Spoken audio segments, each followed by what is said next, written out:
All right, let's do a cheers to the Sobeys and Safeway Liquid Beer for the podcast. Be right again. I love you guys. Careful, that cake's hot.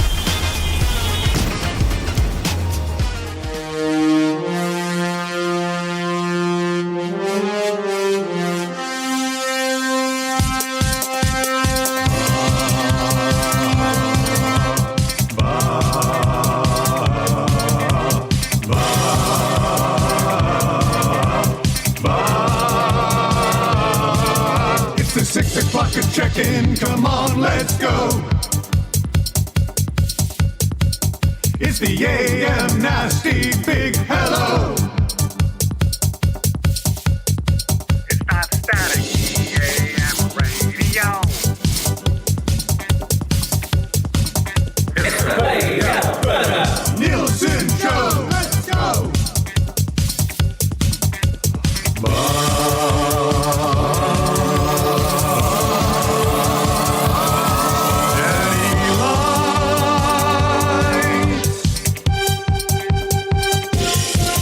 Everybody tuning in, even my wife.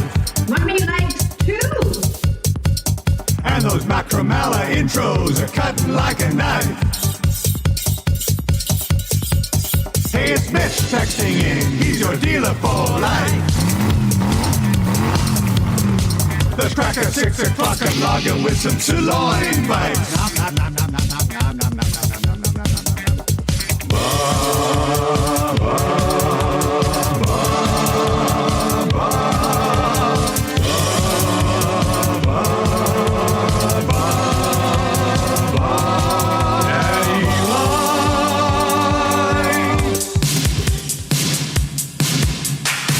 Very impressive. Taken a few years to put all this together.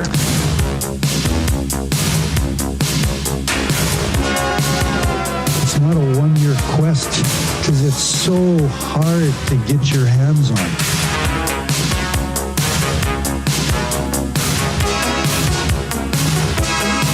At this stage of my life, I don't invest in green bananas. It's a lifetime quest. Just not sure if I'm going to be around long enough to see them ripen to be yellow.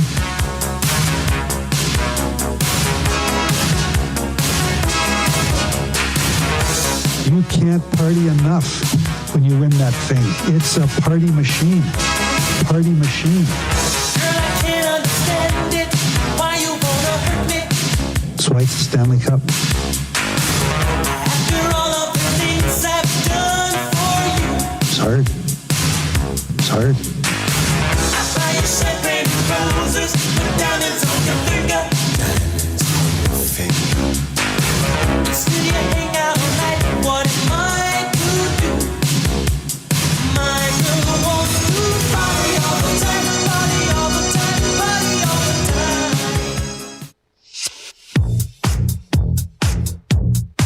time. You could trouble me for a warm glass of shut the hell up. Now you will go to sleep, or I will put you to sleep. Check out the name tag. You're in my world now, Grandma. Breaking a bed, making hacky sacks. Trev won't let us stop. Grandma in the sweatshop, sweating through a shirt. She finally just had to blur. My fingers hurt. My fingers hurt. My fingers hurt. My fingers hurt. My fingers hurt. My fingers hurt. Get back to work. What a jerk. My fingers hurt. My fingers hurt. My fingers hurt. Get back to work.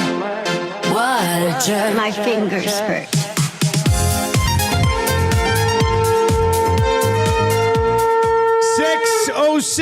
On a Monday morning, what's going on, everybody? Listen on 95.7 Cruise FM. Be ready to have your minds blown by a little sports talk on the FM dial. What's happening? Sports talk, little life, so much little stuff. variety. So much stuff today. So much stuff today. We're very excited to be here, eh? I'm very excited to be here. Everybody else very excited to be here. Recap. Oh, we got so much to recap. We got our Globetrotters report. We'll get to that. It's minor hockey week. We'll get into that a little bit. I think Trev had the greatest Sunday of his life. You're wearing your new Bills t-shirt I got you for Christmas. Yeah, It looks right. like it fits. They played. Yeah, and they played. won. They won. Yeah. Actually, sorry about the investment. You know what? I didn't mind this game. Didn't like the first interception. The second interception was a pretty good defensive play. I mean, I give him a little bit of credit there. He threw 3 touchdowns. I think it's an upgrade over where he was last year from an investment perspective. I'm okay with it. You take it over a Justin Herbert performance. Yeah, he's just the third quarterback in NFL history to throw 2 go-ahead fourth quarter touchdowns and not win the game. 4 times. He changed. Yeah, Josh Allen is one of the other. I can't remember who the third one is. But it was an okay season. Drake May. Was not Drake May. I don't know how many touchdowns he's going to throw. He best got one quarterback ever. That's what they say. Well, did you watch last night? You know what? I watched a lot of football on Saturday, and our sports schedule yesterday worked out that I got to watch the entire Bills-Jags game. So that was nice. I sort of settled in there. Where were we this weekend? Friday night, we had hockey. Can't even remember where. Then Saturday, we were out at the Cattail Crossing outdoor extravaganza for minor hockey week for U9. Then we're at the Saville for basketball Saturday afternoon. My God, do they need to do something with the parking there? And then we were at Clairview yesterday and Terwilliger yesterday. And how did everybody do? Undefeated? They don't keep scoring Muzz's U9 games, but she was between the pipes again. It was very cute. I could tell she took a couple that stung her yesterday. And last night before she got in the bath, she's like, "Daddy, look at my legs." I said, "What?" She goes, "Look at these bruises." She goes, "Those are from the pucks today." I said, "Really? Are you okay with that?" She goes, "I love it." I said, You're a psycho." That was fun. We lost Marshall's minor hockey week game on Friday. He followed up on Saturday with the best basketball game of his young basketball career. He was fired up. And then we won. It was only our 3rd win of the season as a team, but we won in minor hockey week yesterday. And now we have to play our rivals from Spruce Grove on Tuesday night. Oh, boy. This is a Spruce Grove team that we have tied twice. We have beaten. The last time we tied them, their parents were running the clock, and it was a sketchy, we're supposed to be on runtime, but you stopped the clock, and then they scored with a few seconds left. So we're looking for revenge Tuesday night in minor hockey league week. This is going to be like an AHL intermission, if you will. My God. More on that with the good, bad, and ugly. That was ridiculous. Ross texts in a minor hockey week text. Says, "Sorry, Dusty. Massive heartbreak for your nephew in minor hockey week. I pulled the goalie in 1v1 to give us a 2v1 advantage, and I had Tanier on the ice as one of our 2 skaters. They got possession off the face-off, fired it in the open net from 200 feet away. Brutal way to lose. Kids were devastated last night. I have heard about this, Ross. I did not know you were coaching my nephew, but the Godfather texted me last night. He goes, "You won't believe this." He goes, "We pull the goalie in 1-on-1 overtime, have a 2-on-1, and they fire it from right beside their net and win the game." It's a bit of a tough look, but a conch to everybody who is taking part in minor hockey week or organized minor hockey week or is volunteering during minor hockey week.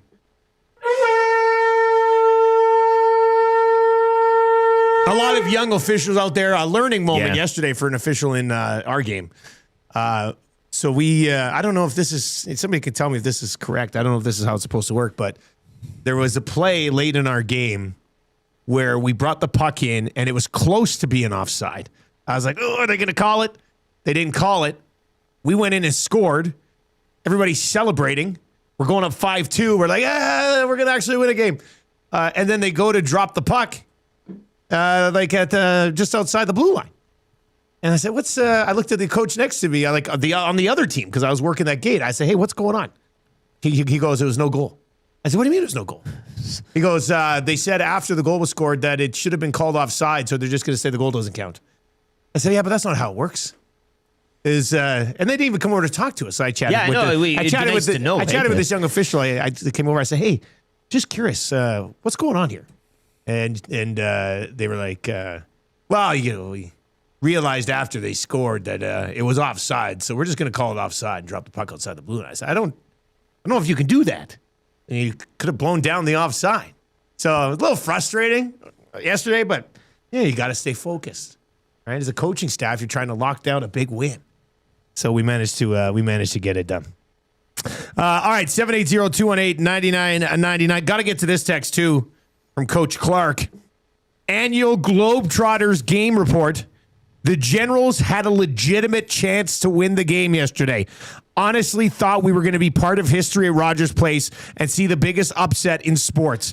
In overtime, Hammer missed his signature half-court shot for the win, and the Generals came down the court with the game on the line. But then the unthinkable happens. Sweet Lou from the Globies steals the ball from a Generals player who's posting up very Jordan 98 final style and pushes it up court for an uncontested dunk to win. I was able to talk to the Generals head coach afterward. He didn't like how the final play went down, but he likes how his team responded all afternoon. He thinks they're due and are so close to getting that elusive dub. I told him it's a game of inches and that we still believe in the Generals because they play the game the right way. Play it the right way. Yeah. There you go. That's what you love to see. Shout out to the Generals for almost pulling off a massive upset yesterday to the Globetrotters here in town.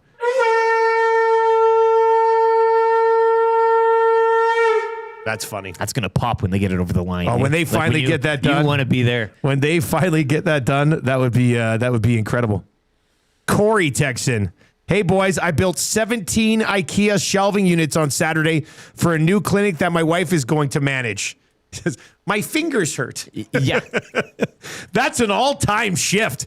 17 IKEA shelving units. What were they called?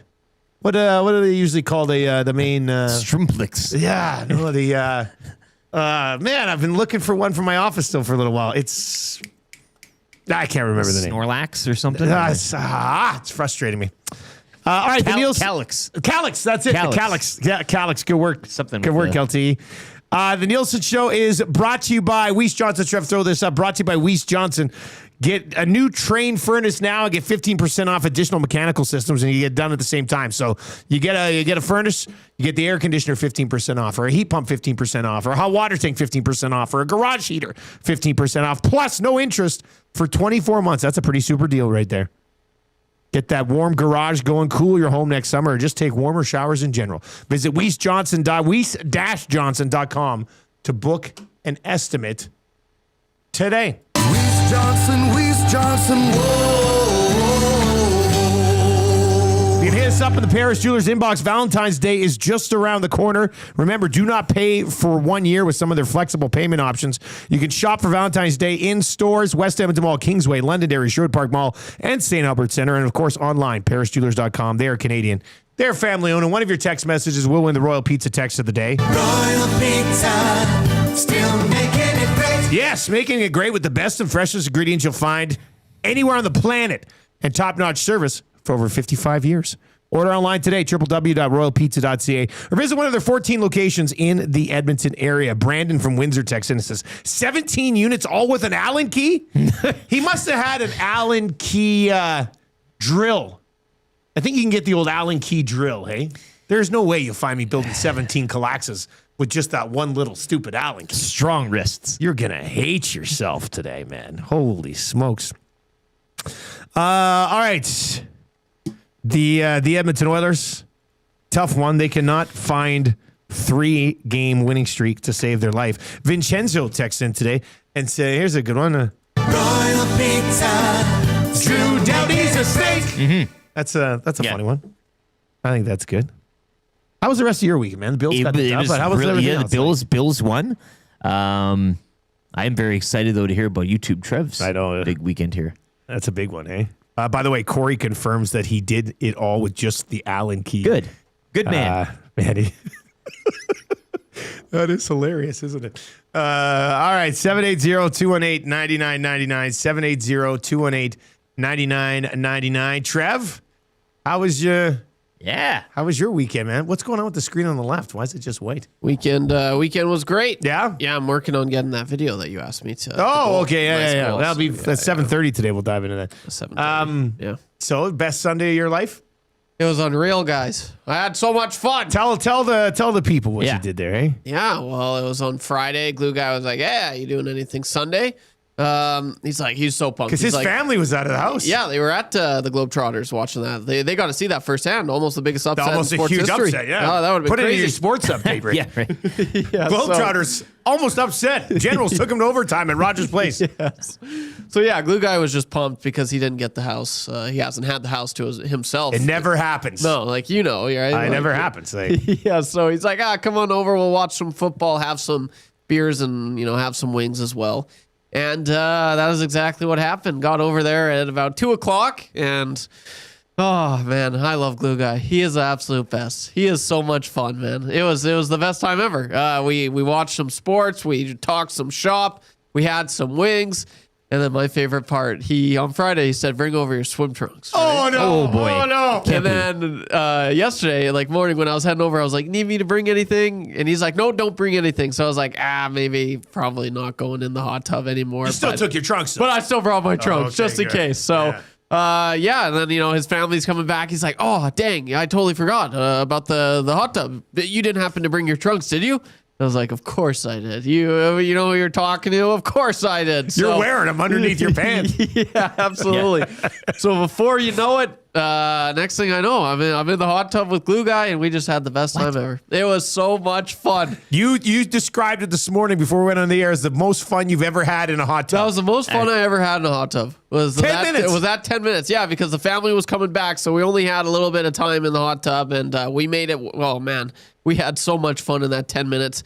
It was the absolute best. So it was beautiful. It got nice and steamy in this little room. I don't know what you would call it, but yeah, it was great. Perfect temp. It smelled fresh. It was awesome. What did you do in there though for the 10 minutes? Oh, we just splashed. We splashed each other. Did you get on his back or anything? How was it the most fun 10 minutes? It was just fun. Have you just never had a good time? No, I've had some really good times in a hot tub before. Yeah, nothing like that. It was just fun. Yeah, it was just fun. Okay. It was the rush. It was the rush of having to do it in a time. It was exciting. Yeah. We were kind of jumping in there. We were diving under. We were kind of swimming in there as well. Does Glue Guy have the biggest hot tub of all time? Yeah, it's a pretty big hot tub. But yeah, all of a sudden I'm like, Glue Guy, where are you? He'd pop his head up. I'm like, whoa. He's like, give it a try, Trev. Dip your head in there. Were you doing the beards? Yeah, we were doing the beards. We were laughing at each other. It was great, man. It was tremendous. I'll never forget that. I'll remember that for the rest of my life. That's awesome. That's how I want every hot tub experience to be for me going forward. With one other guy splashing around. Yeah. All right. When you put it like that. Sounds like a good time. Yeah. It was fun. But it was just, just pushing each other, just laughing. He was pushing me. Pushing each other. Laughing. Yeah. He's like, oh, this is so much fun. He'd push me. I'm like, oh, I'm having fun too. Push him back. I don't know. He was like, you're the son I never had, right? It's kind of one of those moments. Yeah. It was just, I couldn't get over the splashing. Trev, I couldn't get over the splashing. Did you guys cry for like a It was beautiful. Laughs, tears. for 1 minute, a bit of a tear? Yeah. It got emotional for 30 seconds. Yeah. We experienced everything, every emotion you could. Yeah, obviously, yeah. And then he's like, okay, enough with this. Splashing continues. Yeah, so they had jets on. You had the jets on, obviously. Yeah, the jets were on. That sounds great, Trev. It was, man. I'll remember that for the rest of my days. I'm really good that you had an amazing time in 10 minutes. Yeah, it was awesome, Trev, man. yeah. You guys have to be there next time. It would be even more fun. You know what? I think I'm going to pass on that one. But No. I do love hot tubs, but I don't know. I don't know. I feel like I don't want to ruin the moment. Yeah, I'll watch. Yeah. Well, I was going to say you can watch. I feel like you can get a lot of We'll entertainment. get you a chair watch just it. outside there. You can sit down. Lifeguard. You can sit down and watch. I never knew we had a hot tub. They just got it. Is it like I was going to say, I didn't know we had a hot tub either. outside or? No, it's inside. Okay. Inside. Inside? Wow. Jesus. Yeah, like they got like a pool room? Yeah, like a pool room. Like it's just surrounded by windows. It's like Oh, yeah. So like it's a solarium or whatever? yeah, something like that. Yeah, Is that what those are called? That's probably yeah. I think that's what he said. I'm having a hard time finding the word for it, but yeah, it was outside and it was beautiful. It was outside, but it's covered. Yes, Okay. covered by windows, so it was like you're outside. Yeah, but is it you're connected still to the inside. house? Yes. So it's inside, Yes. but it's just, okay. It's outside of the house. Was that the best time you ever had in a building that's kind of connected to a house, but it's outside? I don't know what. I It's don't got to know. be up there. A veranda? Is that what you call it? Something like that. But yeah, oh man, it was so much fun. Oh my I God. can't wait till next time. He said when I got home, he's like, we need more nights like this. And I was like, I agree. Oh yeah, that's good. That's going to be a lot of fun. Yeah. Brent P texts in and says, Trev, you're going to be so disappointed next time you go to a public swimming pool hot tub and no one wants to splash and play peekaboo in the hot tub. Guy, where are you? Yeah, man. Yeah, it will be disappointing. Oh my God. So.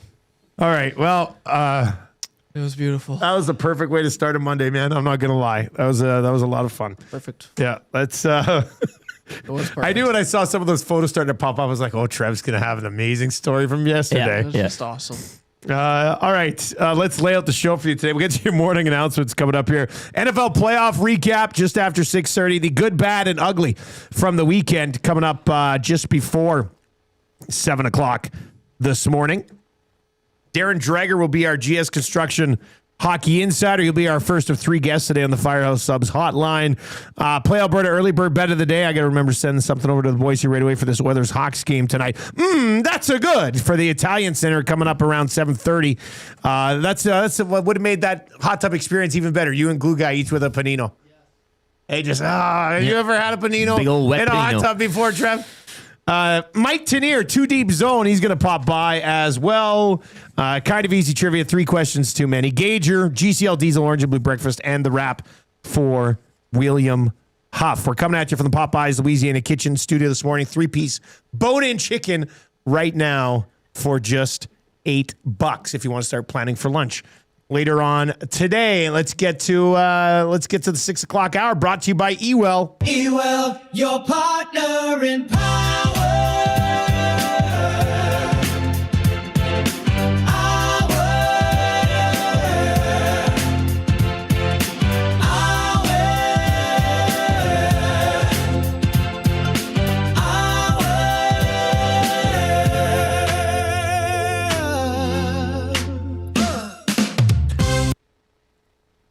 Ewell, your power play specialist. They've got the gear you need for your next electrical project with 3 Edmonton area locations. You can order online anytime. Ewell.ca. Ewell, your Edmonton-based partner in power and source for all things electrical. If you're watching on YouTube today, hammer the thumbs up for us. Hell, hammer the thumbs up just for Trev's hot tub story.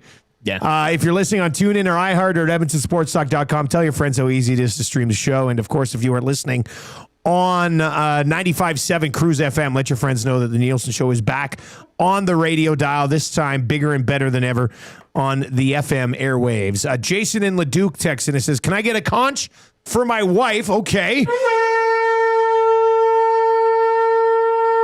We are renovating our house and putting in vinyl plank. She wanted to replace the baseboards as well. I measured that we needed approximately 193 running feet. She went to Windsor Plywood Leduc and bought 956 running feet of baseboards. Needless to say, I'll be touching base with Jason there today. Yes, go talk to Van Sickle, and hopefully they'll be able to take back the extra 700 feet of baseboards that she got. That's a lot of touching base. Look, it sounds like something I do by accident. Yeah. Anyway, I'm sure the fine folks at Windsor Plywood Leduc will take care of you. I can see if it's 391, 193, 391, the 956. Yeah, the kinda 956. pops out of nowhere. I don't. Yeah, that's a little bit of a mistake. What are we going to do with all these baseboards? May I suggest baseboards along the roof and in corners and stuff? Might be able to make the most of it. The Hawk texted and it says, just wait until Trev gets in a hot tub with a woman.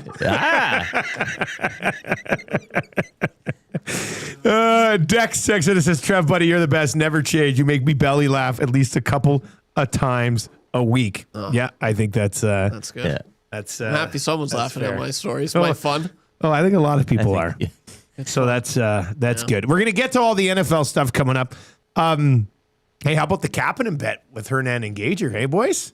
Looking Another good. strong game from Kapanen alongside Draisaitl. Yeah. He's going to be there tonight. Yeah. They're going to start that again tonight. This this close. This is a make or break game here. This is, yes. Unless they are awful tonight, I think Kapanen's probably going to ride the next 2 games on McDavid's wing. And Tommy and Hernan are going to join me or owe me a delicious Popeyes chicken lunch. Yeah. Marinated for 12 hours and hand battered. That would be good. Can't wait. him during the dad's trip, though, hey? I mean, you got to. You can't. No, that's the thing. What are you going to do? That's embarrassing. You say, hey, Kapanen, thanks for having 4 points in 3 games since your return. But no, you're not allowed In front of my dad. to stay on the second line. As we said, though, the front of my scare dad. now is him getting promoted, if anything. Well, I mean, yeah, that's exactly. I just hope they don't have him jump ahead of Hyman on the right side depth chart. But they still can't win 3 in a row. They have now had 8 chances to extend a 2-game winning streak to a 3-game winning streak. And they just can't get it done. So tonight, Chicago, tomorrow, Nashville, and then who they come home for who? Islanders, Devils, something along those lines. Is that kind of am I reading Could this right be here? it? Chicago, Nashville, Yeah, Islanders. Yeah, Thursday. I fully expect them to beat both Chicago and Nashville. And then probably lose on Thursday because they can't win 3 in a row.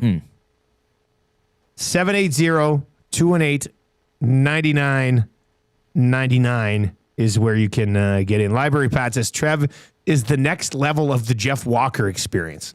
Always top drawer. Yeah, you don't know Jeff. He was with us at the old place. A lot of people Yeah, mention. he had some interesting stories as well. But you're like Walker on steroids. Really? Yeah, you're like Jeff was a lot older than you, which made it even more funny. Yeah. But your stories go to another level, man. Thank you. Absolutely another Appreciate it. level. VR Montenegro with a suggestion for Jason and Leduc. He should slice up that leftover baseboard and bag it in the freezer for future use. Makes sense. That's our entire deep freeze is things we're going to use in the future that we didn't use enough of the first time we did it, right? There's nothing brand new in the deep freeze. All right, keep those text messages coming in. We'll get to a few more of those. Busy place today is the Paris Jewelers inbox. Hey, did you watch Arlington Road? Yes. Yeah. You like it? Yeah, it was okay. Oh, yeah. How about the finish, though? Hey, the end? What a twist. Did you see it coming? Well, Kind of. yeah. Acting was, Wasn't Bridges' finest work? well, Did you see the moment when He sounded drunk when he throughout the turned his movie, head I- like this? yeah. That was a funny. I don't know how that's not a GIF. Probably won't watch it again. Once is enough, but it was good. But you're glad you watched it. Yeah. It You know, I'll take that. wasn't a waste of my time. Yeah. Yeah, see, though, that's good. I think it's a little bit better than wasn't a waste of my time, but I'm glad you watched it. Didn't pay for it. No, exactly. There's a free Yeah, movie. Trev, have you watched Arlington Road yet? No, I have not. You just And have Glue Guy over and you can splash Yeah, each yeah. other and very watch funny. Arlington Road together. We keep that business in the tub. I don't know. I was going to because you hyped it up, but now seeing LT's reaction, now I don't know if I Don't want to listen to watch me. it. Don't listen to me.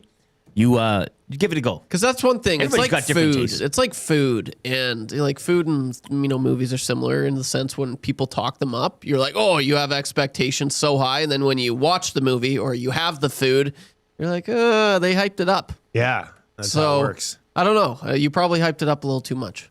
But you haven't even seen it yet. I know, but that's part of the reason why I don't want to watch it. Because I'm going to go in and think it's the best thing since Yeah, sliced bread. but I know how you are. You're going to come in the next morning and be like, that was one of the best movies I've ever seen in my entire life. it was crazy. It was crazy. I've never seen anything like it.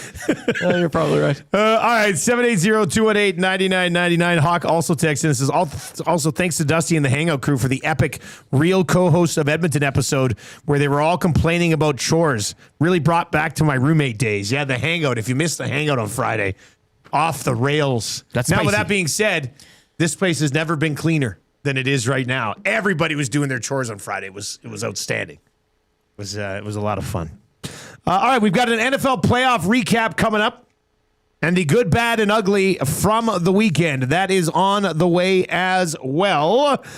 You can text us anytime. Keep those texts flying in 780-218-9999. We'll dive into some of your thoughts on the Oilers game. Leon Draisaitl honored for 1,000 points as well. We'll discuss that a little bit with Darren Dreger when he comes by just after 7 o'clock, and he'll join us on the Firehouse Subs hotline. Let's get to a sports update right now. If you are listening over on 95.7 Cruise FM, you got a couple minutes of commercials, quick traffic update with Pauline Higgins, and then you'll be back with us. If you're on our online platforms, we got a sports update for you brought to you by Paramount Flooring.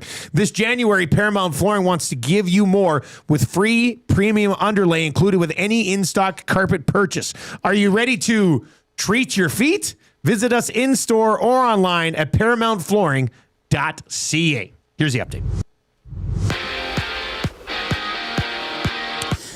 The game day as the Oilers take on the Blackhawks in Chicago tonight. Kasperi Kapanen looking to extend his point streak to 4 games since returning to the lineup, while Connor McDavid looks to extend his to 19 games. It is the dad's trip for the Oilers. They'll cap it off tomorrow in Nashville. You can join Tom Gazzola tonight, though, for the GCLD's Oil Stream pre- and post-game shows, getting you set for the Oilers and Hawks here on EST. Coverage begins at 5:30. Action yesterday saw Vegas over San Jose 7-2, make it 4 straight wins for the Golden Knights, while Macklin Celebrini, he had his point streak come to an end at 13 games. Blue Jackets snapping a 4-game slide. They get past Utah 3-2 in overtime. Nashville winning at home over the Caps 3-2. Bruins shutting out the Penguins 1-0. Boston have won 3 straight. And look at the Jets. They've now won 2 in a row following a 4-3 victory over the New Jersey Devils. Drake May, 268 yards, a touchdown, and a pick in his playoff debut, leading the Patriots over the Chargers 16-3, capping wildcard weekend, capping tonight. The Patriots will face the winner of the Texans and Steelers from Pittsburgh. Kickoff in that one, 6:15. Divisional round matchups. Saturday, San Francisco visits Seattle. Buffalo are in Denver. While Sunday, it'll be the Rams in Chicago. Raptors topping the Sixers, 116-115 in overtime. Scotty Barnes, he had 31 points leading the way for Toronto. Those two teams go at it again tonight from Toronto in one of 6 games in the NBA. Sports Update brought to you by Paramount Flooring. This January, Paramount Flooring wants to give you more with free premium underlay included with any in-stock carpet purchase. Are you ready to treat your feet? Visit us in-store or online, ParamountFlooring.ca.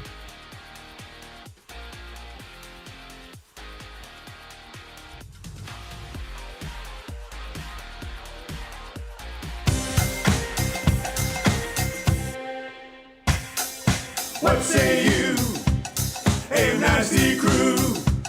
We got the Nielson Show flu. Well, there's nothing we can do about it. What say you? Hey, nasty crew. My wife thinks I got better things to do, but there's nothing I can do about it.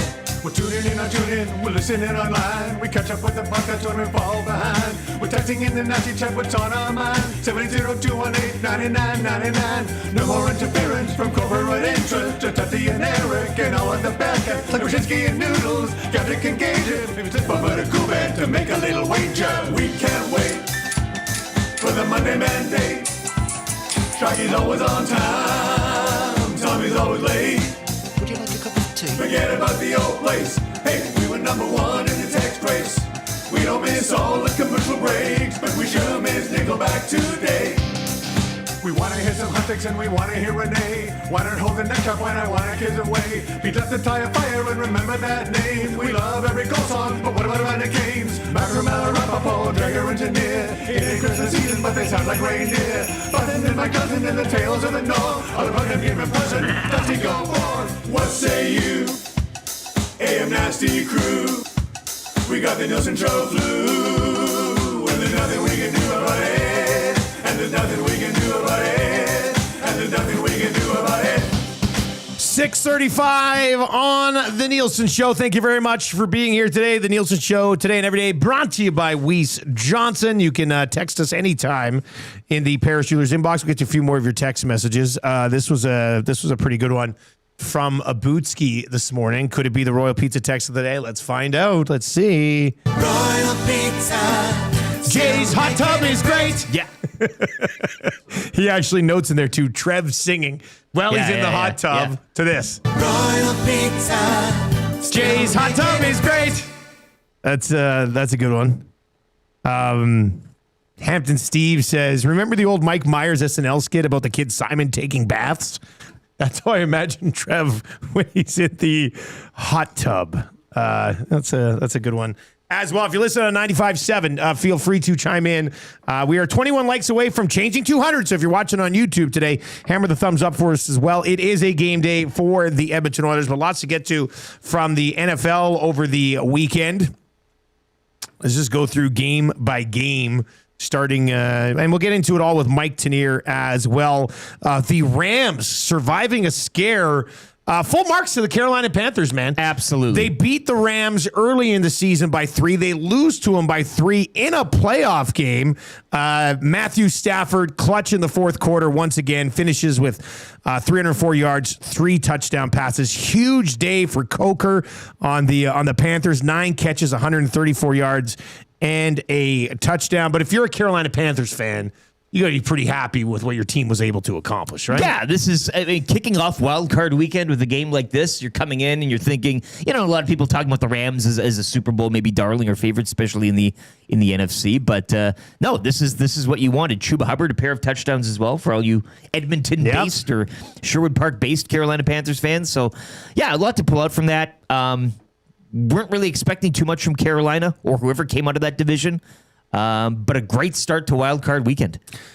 The Rams were 10.5-point favorites on the road, which was the largest road favorite, I think, at least in the last 20 years, if not ever, in the National Football League. And they ended up squeaking one out. Stafford with a touchdown late to seal it away. Rams 34, Panthers 31. The Packers go on the road to Chicago, and it was looking awful early. 21-3 at the half. 21-6 at the end of 3 quarters. There was that one moment when Johnson went for it on 4th and 4 on his own 32 in the first half. And I thought, what the hell are you doing, man? But then they hang 24 on the Packers in the fourth quarter and come back and win 31-27. Kind of, and I'm not going to say, all-time comebacks were happening all season for the Bears. Yeah. But this was a Bears team that found ways to come from behind and win football games. So maybe we shouldn't be surprised that if they were going to get it done, Rick, it had to get done this way. As a Lions fan watching that and knowing who was coaching, I couldn't believe they went in that one spot. I was like, what are you doing? Yeah, his post game though in that room was I'm not a both eyes on the Bears type of observer throughout the season. But the comebacks quite obviously that's what's built into their DNA. But this was something. We talked about the divisional matchup and everything like that. I think for most Bears fans out there, you take this win over the Packers at home in the playoffs. You say that's good enough. But now, it's kind of house money, so you're kind of living free and easy here. And I just think with the coach and learning from the school that he did, and you mentioned the fourth, gambling and playing a little loose, playing a little fun, trusting in the guys. That's what you want to see. Again, if you didn't see his post game in that Bears room, it's a great watch. It's a great watch. They're all together. It's one of those things, again, talk too much about players, coaches, and everything. He's got them. He's got them right under the thumb. I'd be curious to see how far this Bears team can go. You can't be playing the comeback game every single game. No, eventually it's going to catch up with you. But maybe it doesn't have to. Maybe you just spot teams, 14, 21 points every get them game. Feeling comfortable. And yeah. How are Packers fans feeling this morning? Pack fans. Got a sting. Where are you today? Packers fans. What say you right now? 780-218-9999. T. Wilson over on YouTube this morning says the reaction from Packers fans was the icing on the cake. Here is a quick note on Caleb Williams. When we talk about their ability to salvage games late, Caleb Williams now has 7 fourth quarter comebacks when trailing late, the most in a season by any quarterback under the age of 25 in NFL history. So Caleb Williams, once again, nails late, finds a way to get it done. Bills and Jags, excellent football game, excellent fourth quarter. Lead changes back and forth. In the end, Josh Allen gets it done. What I want to know is, as a Bills fan, what were you thinking when they just decided to push it ahead on first down and score the touchdown and give the Jags a minute?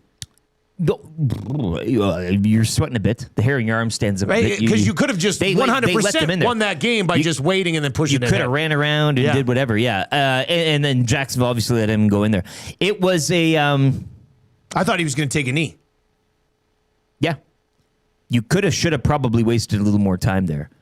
And in that scenario and in that universe, what's the discussion on Sean McDermott and everything such as that? Can you imagine if the Jags come back and he's kind of saying, Josh Allen, he's got an injury list longer than most teams.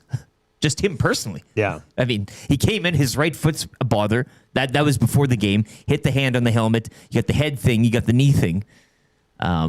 I don't know, man. I don't know how long he can keep dragging this I was going to team. say, can They he lose somehow Gabe pull these Davis, guys too. through? Yeah, he left. He was on a cart, wasn't he? The defense, it's kind of funny they win on the defense there, that late pick. And I mean, that's not Trevor Lawrence's fault. I kind of get that. He had a good game. But ultimately, I mean, this is kind of what we said. If they're going to do anything and make any noise and go anywhere, it's got to be through one guy, and that's Josh Allen.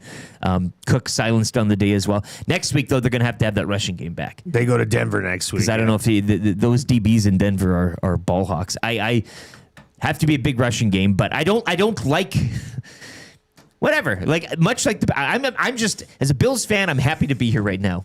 We won a game. We beat one of the best teams in the AFC, I would argue, coming in. I mean, they run 8 in a row. Yeah. If They were Jacksonville 13 gets by that game, you could honestly see them maybe making a run to the Super Bowl. But look, as a Bills fan, I'm happy to be here. Josh Allen, 28 of 35, 273 yards and a touchdown in that game. Had a note here on Trevor Lawrence. Trevor Lawrence is the third quarterback in NFL history to throw multiple go-ahead fourth-quarter touchdowns in a playoff loss, joining Josh Allen in 2021 against Kansas City and Drew Brees in 2011 versus San Francisco. Also, coming out of that game, did you hear that reporter in Jacksonville? Let's give you this. Let's give you this. This created a lot of discussion online. This was a reporter in Jacksonville after the game to the head coach of the Jags, Liam Cohen. I want to tell you, congratulations on your success, young man. Thank you. you. Hold your head up, all right? You guys have had a most magnificent season. Thank And you did a great job out there today. Appreciate so you it. just hold your head up, okay? Thank and you, ladies ma'am. and gentlemen, Duval, you the one, all Thank right? you, ma'am. keep it going. We got another season, okay? I appreciate Take it. care and much continued success to you and the entire team. Thank you, ma'am. Can you imagine Speck saying that to Knobloch after a playoff loss? That would be.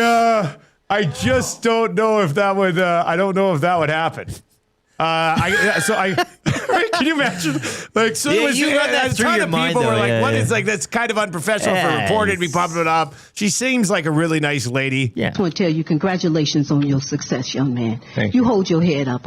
So I clipped that part of it because I think we could do some fun text with that. You couldn't say that to any other coach though in the NFL. Yeah. Cohen seems like the only guy. Like you can't. If Andy Well, Reid, and he's sitting there smiling. He's like, "Thank you, but, ma'am." Yeah. Maybe Mike McDaniel. You could do that too, but. This is Trev's grandma when he got home last night and told her about his hot tub time at Glue Guys. I want to tell you, congratulations on your success, young man. Thank you. you. Hold your head up. If you have a congratulations on your success, young man text, send them in right now, 780-218-9999, 780-218-9999. One more time, the clip is. I want to tell you, congratulations on your success, young man. Thank you. you. Hold your head up. You hold your head up.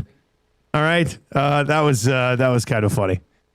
And we'll get to some of those texts. I'm sure they'll come in. The 49ers going to Philly and put the Eagles out of their misery. It's been a weird season for the Philadelphia Eagles. Had an interesting note on Jalen Hurts that we'll get to. Brock Purdy goes 18-31, 262 yards, 2 touchdowns. Saquon had 106 yards in the loss. George Kittle out for the rest of the playoffs and obviously for part of next year as well. Serious injury for Kittle. But right after the Kittle injury, they run a play and Juwan Jennings throws an awesome touchdown pass to Christian McCaffrey. Do you know what his quarterback rating was from yesterday? 156.3 or whatever it is? 158.3. Oh, 158.3, sorry. This is much like the Bears. This is too script for the 49ers, right? Injuries all season long. Kittle you're like, got him right where you want him now. And they still find a Our way. Start tight ends out. They've been doing this. this. Is where we come to shine. This is where we come to play. Over and over and over again. Christian McCaffrey balled out. I mean, Brock Purdy is who he is. For the Eagles, though, I mean, A.J. Brown nowhere to be seen. He's dropping balls. He's getting into... I know it was just getting him off the field between him and Sirianni, but still it doesn't look good. It's a bad look. It's just kind of... I wasn't expecting. Not as a defending super, you're at home. You'd think that maybe you'd find somehow one way to... Injury-riddled Niners team. Yeah, not saying the Eagles would... I had hope of them going to the Super Bowl and they're back-to-back, but just still kind of blinking my eyes at it all. This is an interesting one. The Eagles This is from ESPN Insights. The Eagles had 4 drops on third down versus the Niners in the wildcard game. That was more third down drops than they had the entire regular season, as well as the most in a playoff game since ESPN began tracking the stat in 2006. So Jalen Hurts didn't get any help in this game from his receivers. I'm sure it's the last game that A.J. Brown has played as a Philadelphia Eagle. And in my opinion, Jalen Hurts remains mid. And he scores a lot of touchdowns on the tush push. He's a very average passer.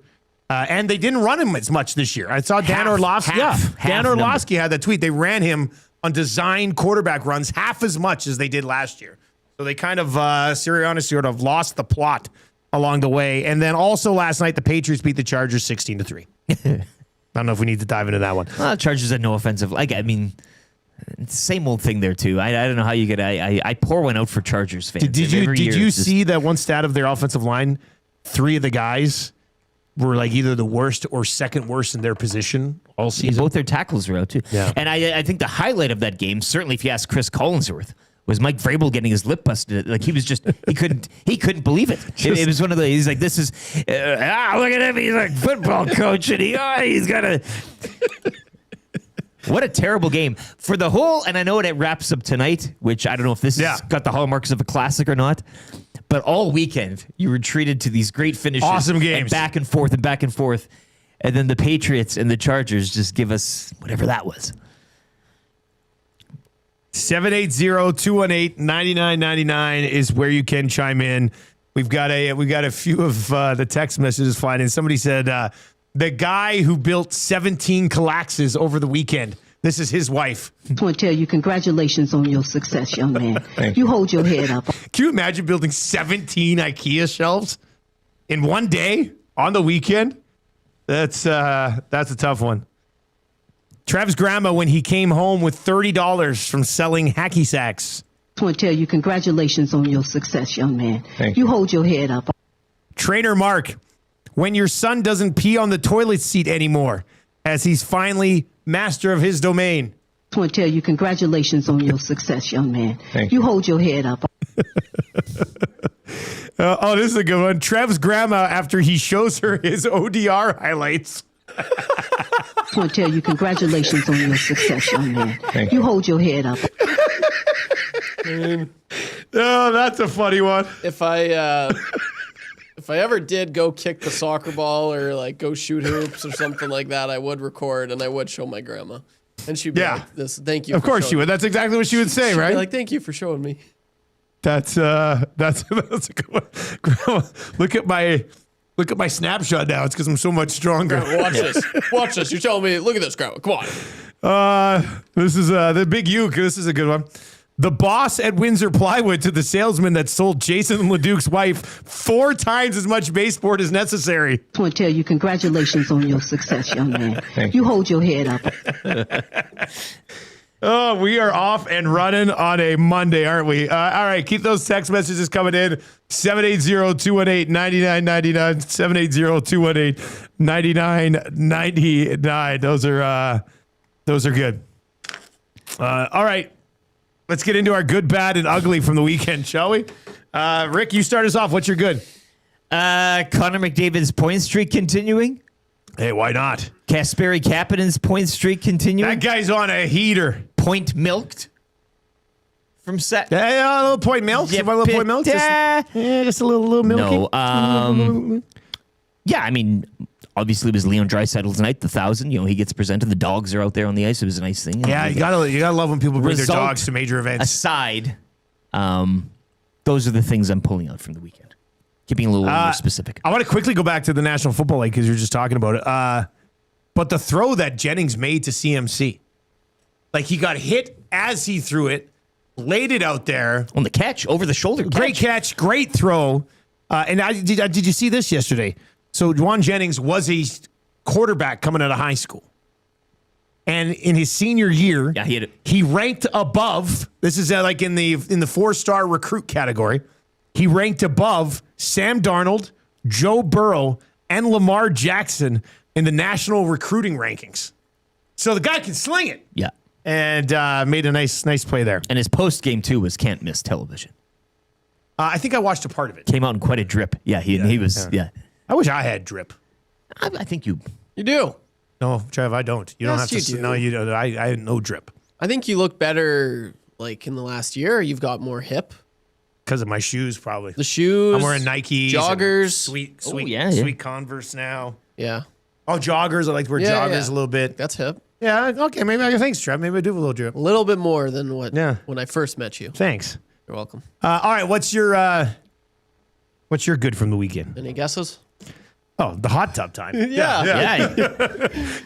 Your good is the hot tub. Your bad is having to get out of the hot tub after 10 minutes, and your ugly is you don't have a hot tub. That's probably. I think you got him. Damn it. That's probably what it is. That's pretty well So everything. it was a great hot tub. It was great. Yeah, just the whole thing. Man, he has so many pets. He has so many animals there. He has horses. I got to pet some horses as well. I got a photo with the horse, which was pretty cool. What? And like every time, like I imagine you like at the mall when the seal pops up and looks at you and like kind of kisses your cheek. Yeah. That's what the horse probably. Yeah, it was crazy because this horse is like a pretty mean horse. So no. Yeah, like it's not friendly is maybe what that's what April was saying. So, but yeah, and it was weird because it came up to me and it wanted like me to pet it. So that never happened. So I was like, maybe I'm some horse whisperer or something like that. But that was great. The chicken wings were great. The watching football was great. And it was awesome. So that was my good.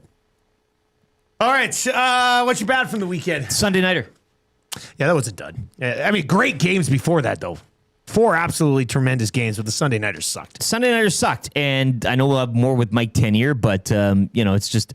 And what sucked about it for me and from my point of view was now everybody's, the Patriots now, they test passed. Hey? Yeah, no, I mean, whoa. Justin Herbert with Trev, Eric, and I on the offensive line is not test passed. But compared to their schedule. It's one of the biggest wins of the year, I guess. Like that's the problem. So you have to kind of sit through all that, and Chris Collinsworth was just frothing at the mouth. What's your bad from the weekend, Trev?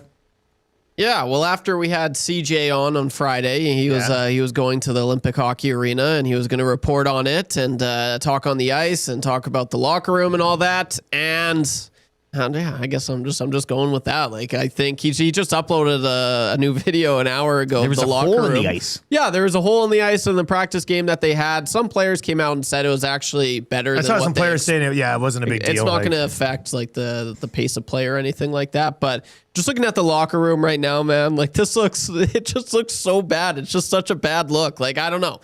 If I was, you have other countries mocking your country during this, I would like, if this was Canada right now, I'd be like, oh, damn, like this sucks, So yeah, I don't know. I think it just looks bad. I don't know. Like, obviously they're going to have to get this done, but what if they don't, man? Like this video, like it looks like they're just getting started on some of the locker rooms. Yeah, so only 3 of them are done so far. Yeah, so. they have a lot of work to do. I think construction people can move pretty quickly, though. Yeah, especially they with the. They should have, and they're letting everybody in, so they should have lots of help there. But yeah, I guess that's my bad. My bad is what could have been for the investment, eh? If Trevor Lawrence is able to beat the Buffalo Bills, my Trevor Lawrence rookie card collection takes a little bit of a bump.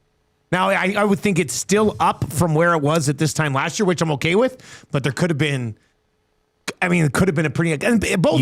How many people were saying whoever wins this game, could end up going on to play in the Super Bowl? I was like, come on, please, let's get this done. Even though, if that collection blows up, I'm holding. I'm going to hold. I'm not going to sell it. I'm locked in on this guy.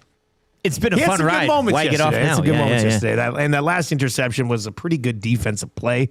First one was not good, but that was earlier in the game. All right, you're ugly from the weekend. What do you got? The Kittle injury. Yeah, that sucks for him. Eh? Niners too, obviously, but like nobody hates him. No, everybody seems to like George Kittle. Yeah, universally liked guy, even if you aren't a Niners fan. So it's ugly. It's ugly for them. It's ugly for the league, I guess. And when you have one of your stars are just out like that, and I think the Achilles as well. I mean, there are some gruesome football injuries, but the Achilles is just one of those ones where you're looking and you're waiting to see it pop. Or you can hear it pop. It's just and then you're done, and then you can still kind of get off it. Like you're not in pain, but it's just a frustrating, ugly injury. Trev, what's your ugly, buddy? I am going to go with Leon Draisaitl's shootout attempt. You don't like I was going to get into this with Gager today. Yeah. Hey, like as a goalie, when you see somebody just wind up and clap it from the hash marks, are you like, thanks, idiot? Yeah. Or are you like, oh, you really had me? Because I know, if I'm not mistaken, I recall him doing, this is the third time that he's done it. And he scored once before, he missed once before, and then this one he just got robbed. So it's one of those things where if this did go in, you look like the coolest guy ever. But if it doesn't go in, it looks like you don't give a crap. Yeah. Because you're right. It's one or the other. If that went in, I would have been like, that is sick. It's like a walk-off home run, just, I'm all done. Like, let's go, Like, I would have been. On his night, too. Yeah, his night. I'm like, that is sweet. He's got swag. He's got confidence to be able to pull that off. But it didn't go in, and I'm just like making fun of it now. I'm like, that's embarrassing. Why would you do this? It looks like you don't care. So I didn't like it. I thought he should have tried something else. Is Daddy in the house, too? Dad's in the house. Family here. Yeah, wife's in there. Dog's in there. The whole thing. His dog was even like, It's like, why didn't you just slip it, go in and slip it 5-hole? That was rough. That was rough. Yeah, the dog was like this. Yeah, that was rough. Covered up its eyes with a paw. Yeah. You're doing the rough joke. I see what you're doing. Yeah, I didn't know if you heard it. No, would you say it like 3 or 4 times? I heard it. Okay.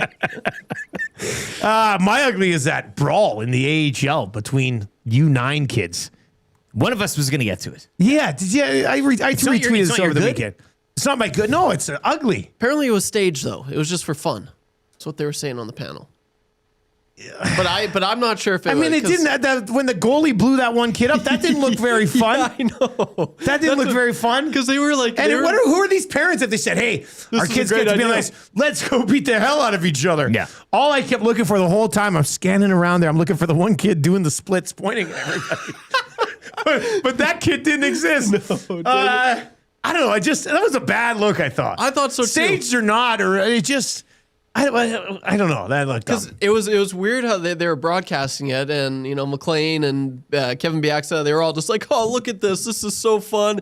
They're having so much fun out there. This was all staged," and like they were all laughing. But then you start looking, and like kids are like, like they're punching each other. I'm like, this isn't staged. Like they're getting too into it. Yeah. So I don't know what they were on.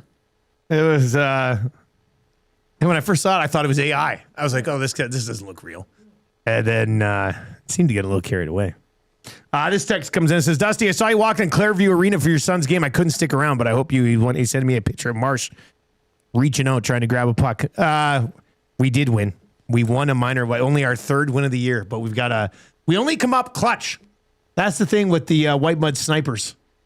In the one tournament we played in, we had 2 ties and a win and a loss.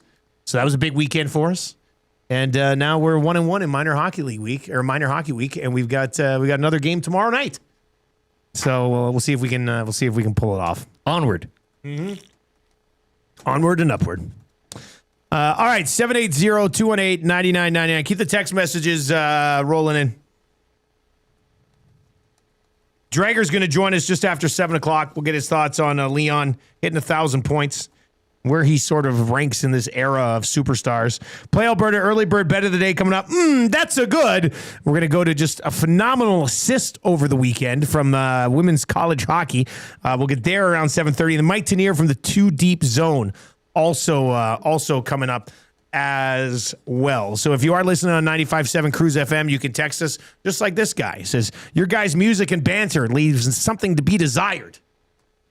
Thanks for the text, man. We appreciate the support. Thanks for listening. Dreger on the way. Coming up next, if you are listening on 95.7, we've got a few minutes of commercials, quick traffic update from Pauline Higgins, and then we'll be back if you're on our online platforms today. Changing 100 over on YouTube. That's nice to see. Changing 100. We've got a sports update coming your way right now. It's brought to you by Expedia Cruises. Whether you're dreaming of crystal clear waters or exotic destinations, contact Chelsea LaBelle at Expedia Cruises in Northeast Edmonton to start planning your next cruise or vacation destination. That's 780-970-4834. Here's the update.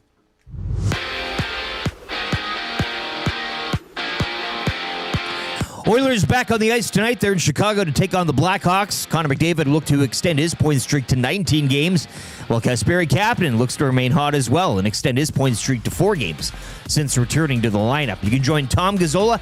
He'll get you set. The GCL Diesel Oil Stream pregame show comes your way at 5:30 here on EST, and you can also join Tom and the boys following tonight's action on the post-game show. Action from yesterday. Jets have now won 2 in a row. They defeat the Devils 4-3. Bruins shutting up the Penguins 1-0. Nashville getting by Washington 3-2. Columbus snapping a 4-game slide. They defeat Utah 3-2 in overtime. And Vegas pick up their 4th straight win 7-2 over the Sharks. Wildcard weekend, Drake made 268 yards, a touchdown, and a pick in his playoff debut, leading the Patriots over the Chargers 16-3 on the Sunday nighter.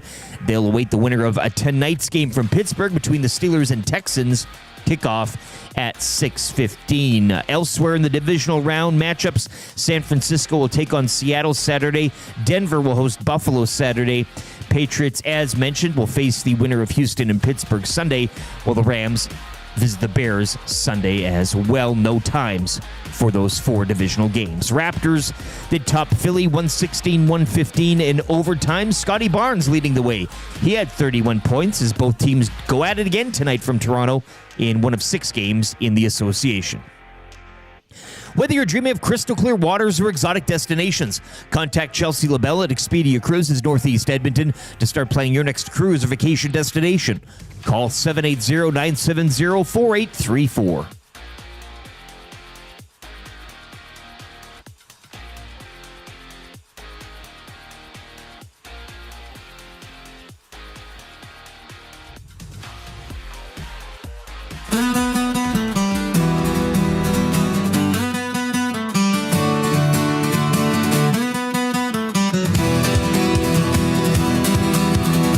It's almost time, the ice is calling, the crowd's alive, the pucks are falling, new faces skating on the line.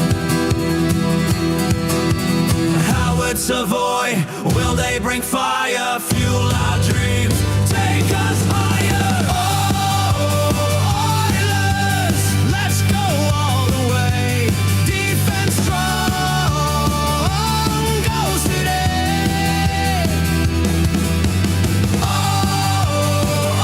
Oilers, we believe in you. New season's here. Show us what you can do.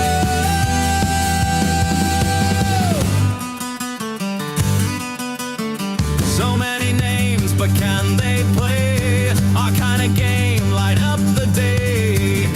The city's heartbeats on the ice.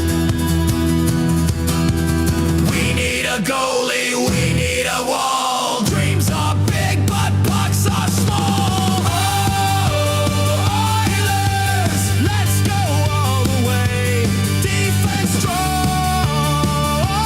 goes today. Oh, Oilers, we believe in you.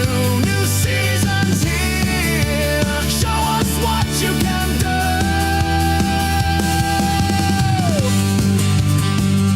7:04.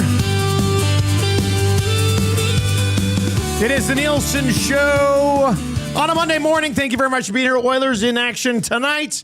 Looking to get back in the win column. Quick 2-gamer here. They are in Chicago, and then they are in Nashville on their dad's trip. Then they'll be back home, and they'll be at home for quite some time in the second half of the month. The Nielson Show today and every day brought to you by Weiss Johnson. Get a new Train furnace now and you get 15% off any additional mechanical systems done at the same time. So an air conditioner, heat pump, hot water tank, garage heater, get 15% off those plus no interest for 24 months. Visit Weiss-Johnson.com today. You can text us in the Paris Jewelers inbox.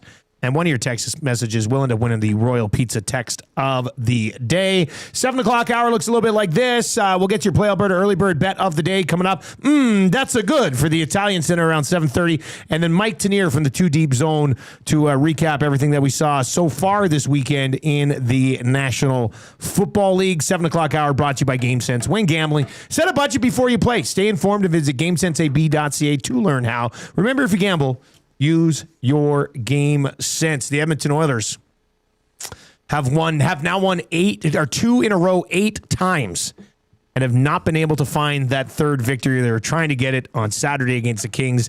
It did not happen? We're going to discuss that right now with our GS Construction hockey insider, Darren Dreger. For more than 5 years, GS Construction has been proud to serve our communities and work alongside incredible people, helping Edmonton grow for over 50 years. Visit gsconstruction.ca for more details. He's on the Firehouse Subs hotline. Dregs, I think the good news for the Oilers here is that you might be able to win the division this year without winning 3 games in a row, but they cannot put together 3 games in a row to save their lives. At this point, it's kind of just ridiculous, isn't it?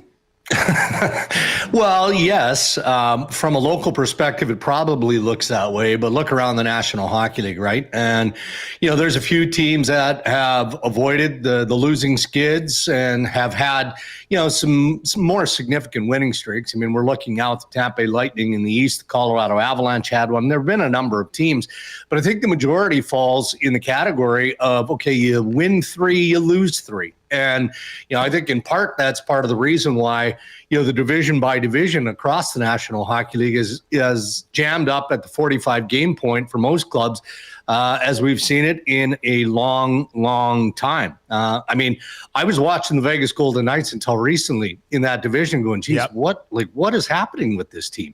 Is Kelly McCrimmon going to have to find a way to wave that magic wand yet again and bring in help? And what does that help look like? And now you look at Vegas and they thump the San Jose Sharks and they've won 4 in a row. So I think you got to be careful reading too much into winning streaks unless they get beyond that 4 or 5 game mark, because it does seem like every team sort of trips along the way in a relatively short span of time.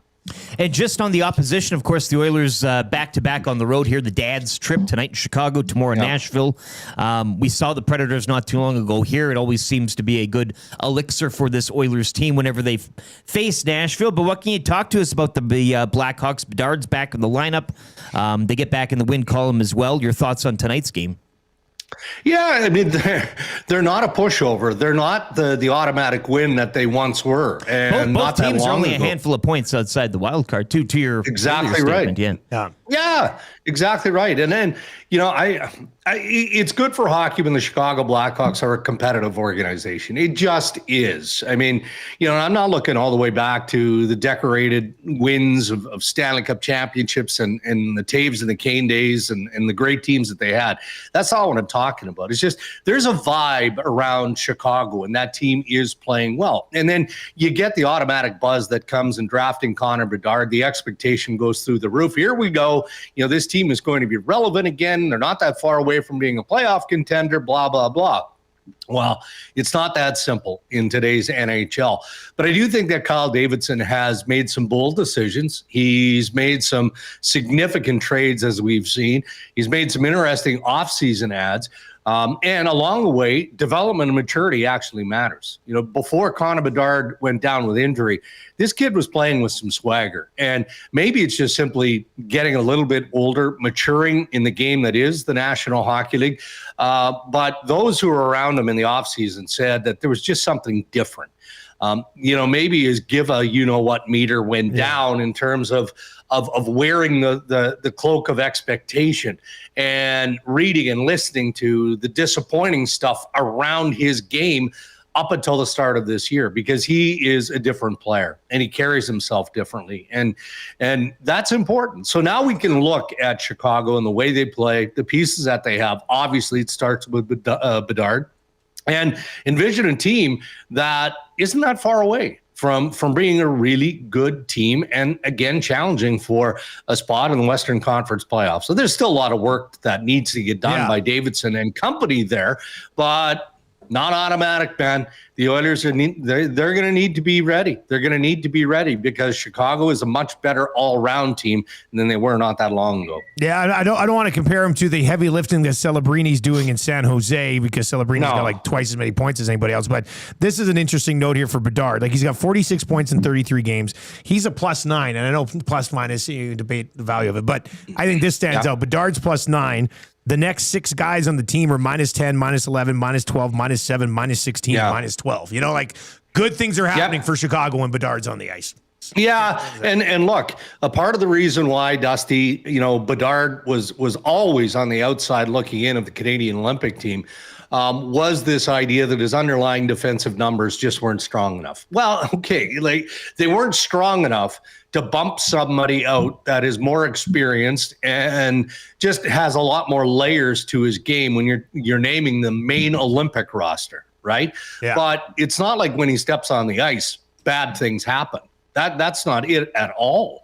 And the fact is, when he's on the ice, more often than not, he has the puck or someone offensively has the puck. And that's a pretty good show of defense when you've got puck possession. So, there are parts of his game that are going to improve. They're going to get better. That just comes with time. But again, if you guys can recall, think back to the heat this kid took last year for the majority of last season. I mean, people were using the B word, wondering if he was going to be a bust. That was brought up a bit, yeah. It was unfairly. And I mean, we're all guilty of it. That's what we do when you look at top draft picks, right? You expect them to step into the toughest league on the planet and immediately be an impact player. And that doesn't happen for very many. It just doesn't. So it's one of the league's good, if not great stories. Aside from the injury, of course, because who knows? I mean, I didn't believe that Bedard he was in the conversation. I didn't think it was likely that he was going to make the Olympic team as, a first roster named player. But if he hadn't been injured and continued to generate the offense that he did at the pace he was, he'd have made it interesting for sure. And he would have had ice to play on in Italy as well. I know Chris Johnston was over there doing some stuff. I know the dressing rooms, still there's a few of those that need to be completed. But by the time the puck drops, and then the women start earlier than the men, by the time the puck drops, it looks like there's going to be a solid place to play, doesn't it? Yeah, it does. And the ice will season a little bit, and that matters. People don't really understand what that means. Like, CJ, Chris Johnson tweeted the picture and referenced the stoppage in play at the test event this past weekend because of a giant hole in the ice. And then he didn't retract it, but he went back and said, okay, well, I talked to some people who were playing on it, and it was a hole. Well, and he did note, rightly so, that with new ice, and what that means is, hey, NHL teams, now they cover the ice more often than not. But historically, we've seen, especially early in the year, when the ice is out and you put the ice back in, it takes a while before it cures and before it can withstand and endure the rigors of playing the game at a high level. And so that's what the test event is all about. But many of us have said, going into the test event, now coming out of it, look, they could be skating in quicksand, and NHL players still want to be there. The dressing rooms, they're a work in progress. The construction is far away from being complete there, but you're talking about, just screwing screws and doing some plumbing work. You can put up some walls pretty quickly, right? Honestly, come on, put curtains around these guys. They don't care. They just, as long as the ice surface is better than playable and gives everybody a fair chance and an equal opportunity, then there might be some groaning, but there isn't going to be any safety issues. So I think we can put the storyline of the NHL may not go to rest because it'll be as ready as it needs to be. Yeah, it's not like it was a sinkhole. The ice didn't player just open falls up. into ice. Six players unaccounted for. Darren, since we get you weekly, I just wanted your thoughts on that situation in Ottawa. Last week we talked on Friday with CJ about it. Just management going to the lengths of issuing a statement on it. I mean, we're on there. People, there's rumors, there's all that kind of stuff, but to see management kind of coming down and addressing it on that kind of bringing attention to it too, because I had no idea what was going on. Because again, we're not big time followers of the Sens out here or anything, but once that happened, then we all kind of got in tune to the story. So, just your thoughts on management getting involved there, and what over the weekend? I mean, the temperature now in Ottawa following the fallout of all of that. Well, let's start with the press release last Thursday, and look. We know Steve Stales. He's a fiery dude, right? He played that way as an NHL player. Very protective and honest guy. Genuine, no question about that. And he felt strongly that they needed to put something out to dispel the rumor, the salacious speculating and all that. Even though it wasn't a groundswell, it was I mean, being generous, maybe a handful of kind of accounts. I don't know. Like, I wouldn't call them burners, but I mean, nobody that anybody would really follow outside of friends and family. But he felt strongly that he had to defend and protect his players. I don't recall in my decades of covering the National Hockey, granted, you go back in the day, there wasn't social media. I don't remember, maybe Brian Burke with a microphone back in the day would come out with his bombastic style and just lambaste people. That might be the closest thing to what Staios did last week.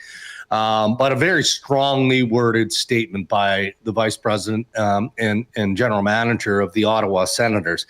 I said on air Thursday, we were doing a Leafs regional game. I can appreciate why Staios would do it. All the time in the world for management defending their players. But this turned a local story, not even a story, local speculation. Yeah. Like, you guys deal with this all the time in your market. So do I in Toronto. I mean, if we talked about the things that we heard in wild speculation, I mean, we might have the highest rating shows on the planet, but that wouldn't be good because you don't know it's true. And that's where it gets painful for me. And that's why less and less I involve myself with social media outside of just dealing with what I have to deal with on a daily basis to do my job. So I said on air last Thursday that the detractor in all of this is now you turn local speculation into an international story. And that's exactly what happened, right? Exactly what happened. So I don't know that they would do it differently if they had a do-over. I'm sure Staios would say he wouldn't because he was protecting his players. Yeah. But what they need now for this story to disappear is to start playing better hockey. And, so in game, I report that they've signed James Reimer to an American League tryout. He is going to get an NHL contract. He is going to back up whomever the goaltender is, and they hope it's Linus Ullmark back from personal leave sooner rather than later. But they just can't find a way to get back on the winning side of things. And, everybody looks at Staios and says, okay, well, he's got to bring in something. He's got to add something. Well, good luck doing that. I mean, you guys talk about it, on a daily basis, what Stan Bowman should do. I mean, I'm reading the Kotkaniemi stuff and I'm scratching my head going, what are we doing? Like, I mean, I'm just Kotkaniemi DB. Just do it. Yeah. Just have a look at it and then go to Puckpedia and have a look at his contract. Like, okay. So that's what we do as media. But you know what Ottawa needs? They've got a good team. They need their players to find a way to gut it out, to grit it out. Win a 6-5 game. Do something like that. It's not always on the general manager to fix stuff. Dregs, before I let you go, Leon Draisaitl hit 1,000 points earlier in the season and was honored on Saturday night. And I just, obviously not here in Edmonton, but I still feel like his entire career, it was like early, it was McDavid versus Matthews, and now it's McDavid versus McKinnon and McDavid versus McKinnon. Meanwhile, Leon Draisaitl, the 1 year it was shortened, but he had like 85 points in 56 games.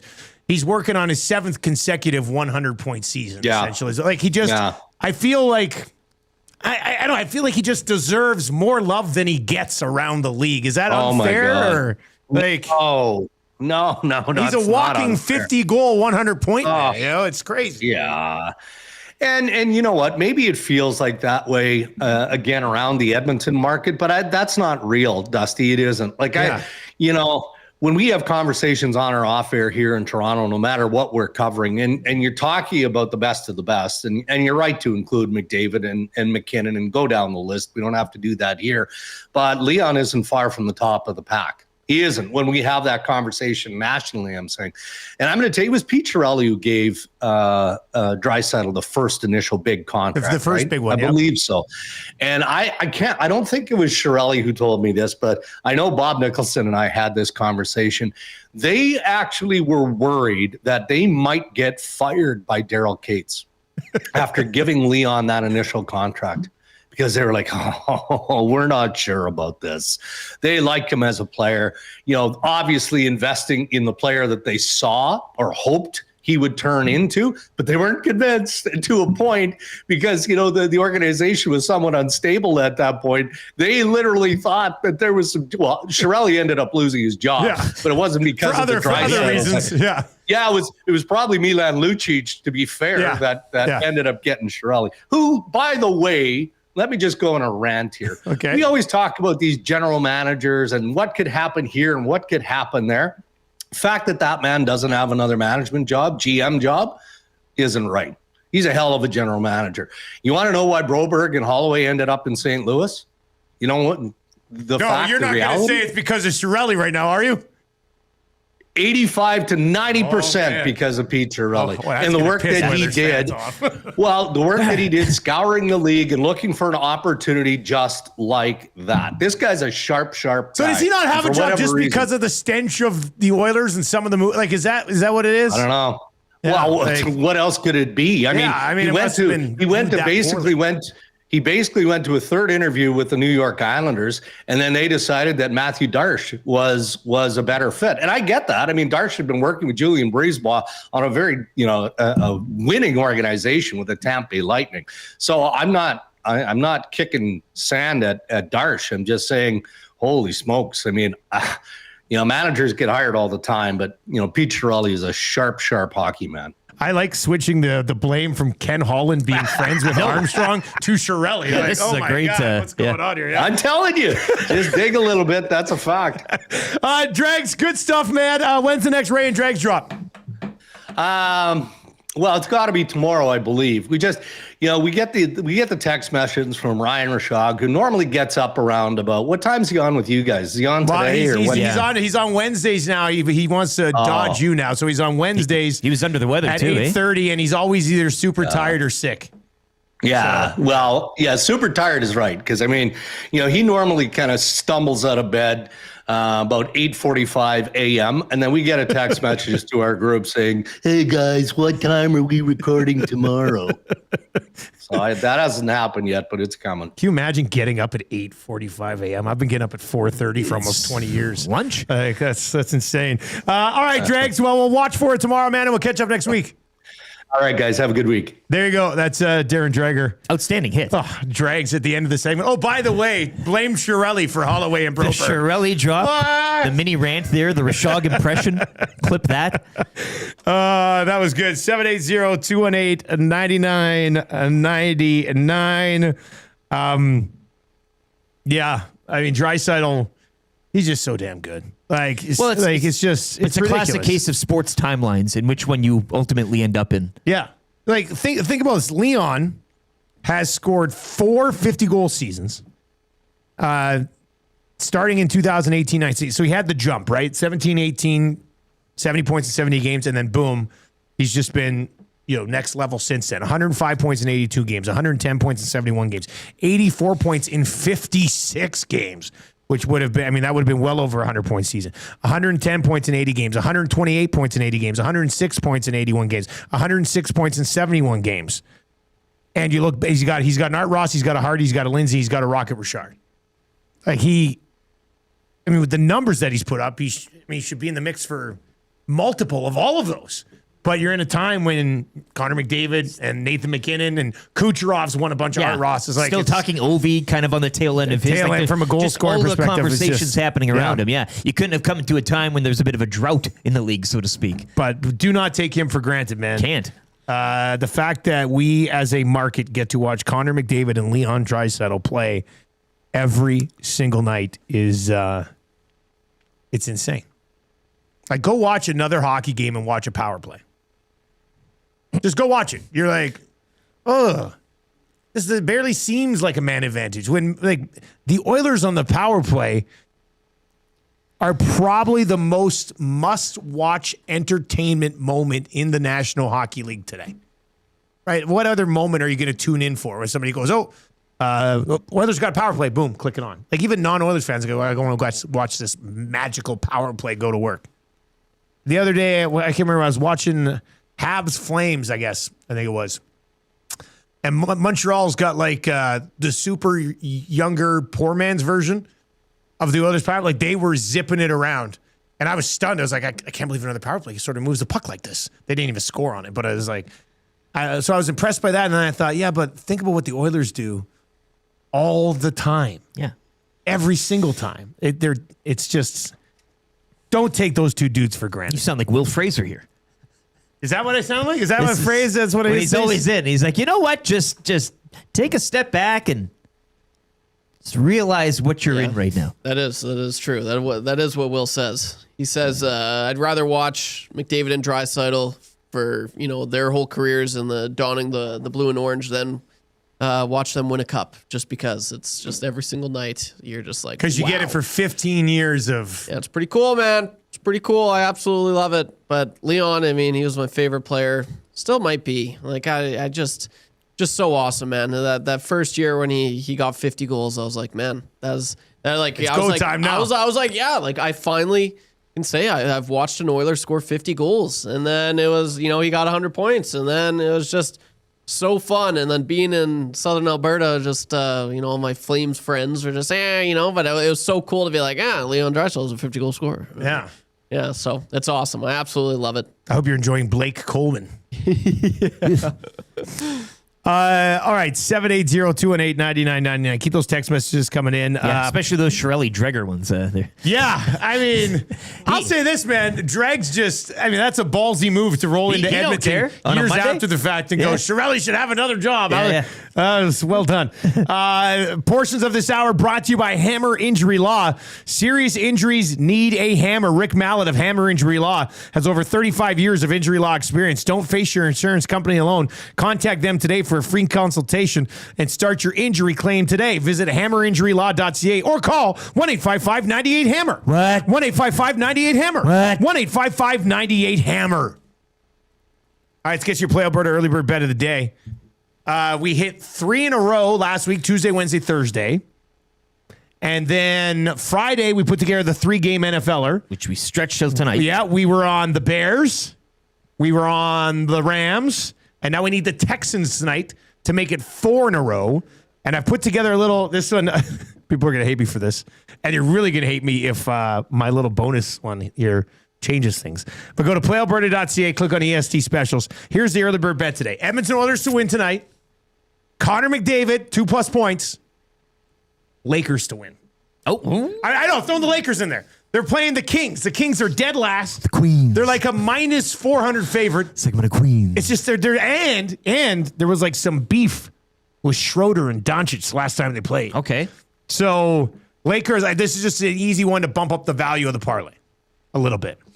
So Oilers to win. I'll tell you, if the Oilers win and McDavid gets 2 points, but the Lakers lose to the Kings, I might not show my face on this show tomorrow. However, I am so confident in it that I will be showing my face. 8 o'clock tip off? Yeah, so it'll be okay. Well. So we'll have this. It's my way to get people on a Lakers sweat later on tonight. Late on the Lakers sweat, yeah. Oilers to win, McDavid 2+ points, and the Lakers to win, plus 175 on the EST Specials page over at Play Alberta. Play Alberta, the title sponsor of everything we do here all day long on Edmonton Sports Talk. So check out our specials page, EST Specials, and you'll see all the different plays that we put together throughout the day. You can download the Play Alberta app or visit playalberta.ca. Has Dreger heard Pete's Tire Fire song? It's all in there, Pat McCowney says. You know what? We'll do that coming back. You know what? Next Monday, we'll play that for Dregs. Hey, we'll come into the segment. We'll see what Dregs thinks of the Pete Left the Tire Fire song. And we'll have it coming up for you next. If you're listening on 95.7 Cruise FM, couple minutes of commercials, traffic with Pauline Higgins, and then you're right back with us. If you're on our online platforms, we do have a sports update for you. Brought to you by Mitch and the great staff at Park Mazda, where he's the dealer principal, Mitch Lewicki. He also thinks Shirelli's a great GM. Visit him at 983 First Street in Sherwood Park. Here's the update. Managers know. Game recognized game. Game day as the Oilers are on the road to take on the Blackhawks tonight. It's the dad's trip for Edmonton, who will make a stop also in Nashville tomorrow. Join Tom Gazzola. He'll have your GCL Diesel Oil Stream pre- and post-game shows right here on EST. Coverage begins at 5:30. Yesterday, the Bruins shutting out the Penguins 1-0. Jets over the Devils 4-3. Nashville victorious on home ice against the Caps 3-2 your final. Blue Jackets snap a 4-game slide. They win in Utah 3-2 in overtime. And Macklin Celebrini has hit point streak snapped at 13 games as Vegas win large in San Jose 7-2 over the Sharks, make it 4 straight wins for the Golden Knights. NFL wildcard weekend. Sunday nighter saw Drake May toss for 268 yards, a touchdown, and a pick in his playoff debut, leading the Pats over the Chargers 16-3. They await the winner of tonight's game in Pittsburgh. Steelers and Texans kick off 6:15. The rest of the divisional round looks like this. No kickoff times announced yet, but Saturday it'll be Seattle at home to San Francisco, while Buffalo travels to Denver. Sunday, Chicago at home to the Rams. Raptors topping the Sixers in overtime, 116-115. Scotty Barnes, he led the way with 31 points. The two teams go at it again tonight from Toronto in one of 6 games in the NBA.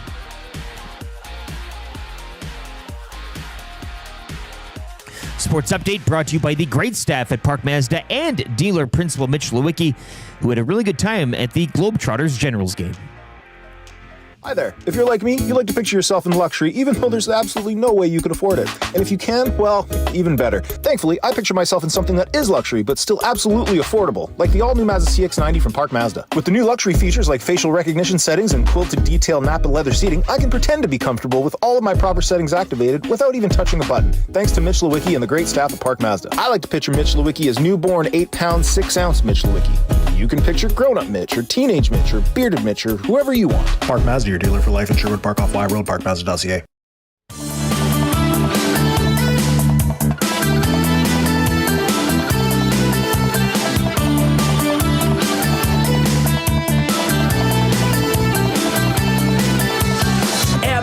Taylor Hall, he came in and moved them all. 1-for-1, the deal's done. Bobby Mack let us know. Ryan Strome lost it twice. Drake from Manning was not nice. 2 good picks, they went for Griff. Pete just had to go.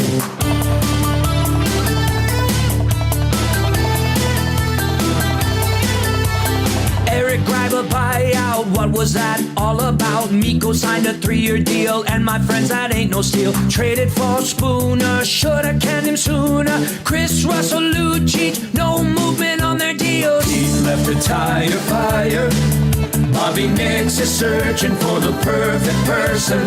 Pete left a tire fire.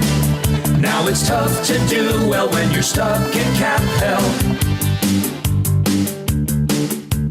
All right, 7:33. Those are our thoughts on Shirelli. Broberg extension. Yeah, Dregs. What if you missed a Dreger this morning saying, and you know what? I loved it. You know who deserves most of the credit for Broberg and Holloway in St. Louis? Peter Shirelli. Was it 85%, I think was that. It was 80 to 85%, yeah. That's pretty wild. All right, Nielson Show brought to you by Weiss Johnson. We're coming at you from the Popeyes Louisiana Kitchen studio this morning. Popeyes, if you haven't had it recently, you're missing out.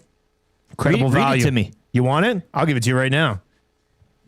Their chicken is marinated for 12 hours. Hand battered.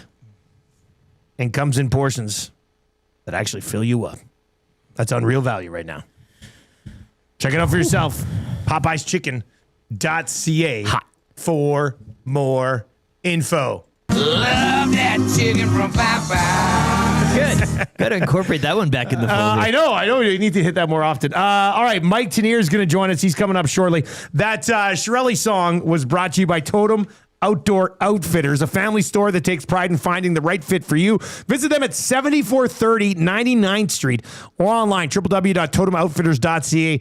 Dave Jameson gets his skate sharpened there. It's the best and most affordable skate sharpening. And in fact, old ODR superstar YouTube Travis, like, I think I'm going to have to take my skates into Totem to get them sharpened. So that's a smart move. What time will the autograph session be? For Trev at Totem, yeah, I don't know. He'll have to let us know. Yeah, so pop by later today. Trev will be waiting for his skates to get sharpened. He'll be signing autographs.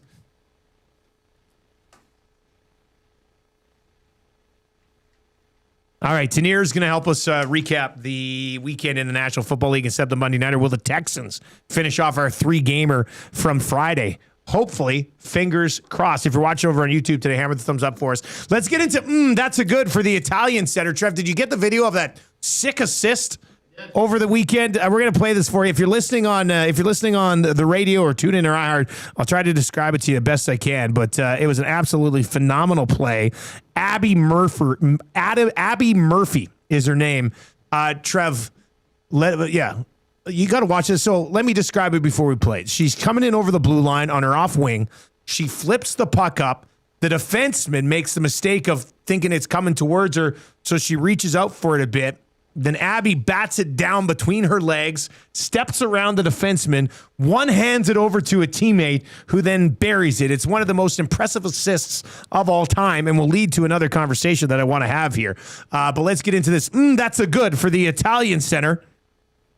Pick up the Massimo Heat and Serve meal right now and save yourself a ton of hassle at dinner tonight.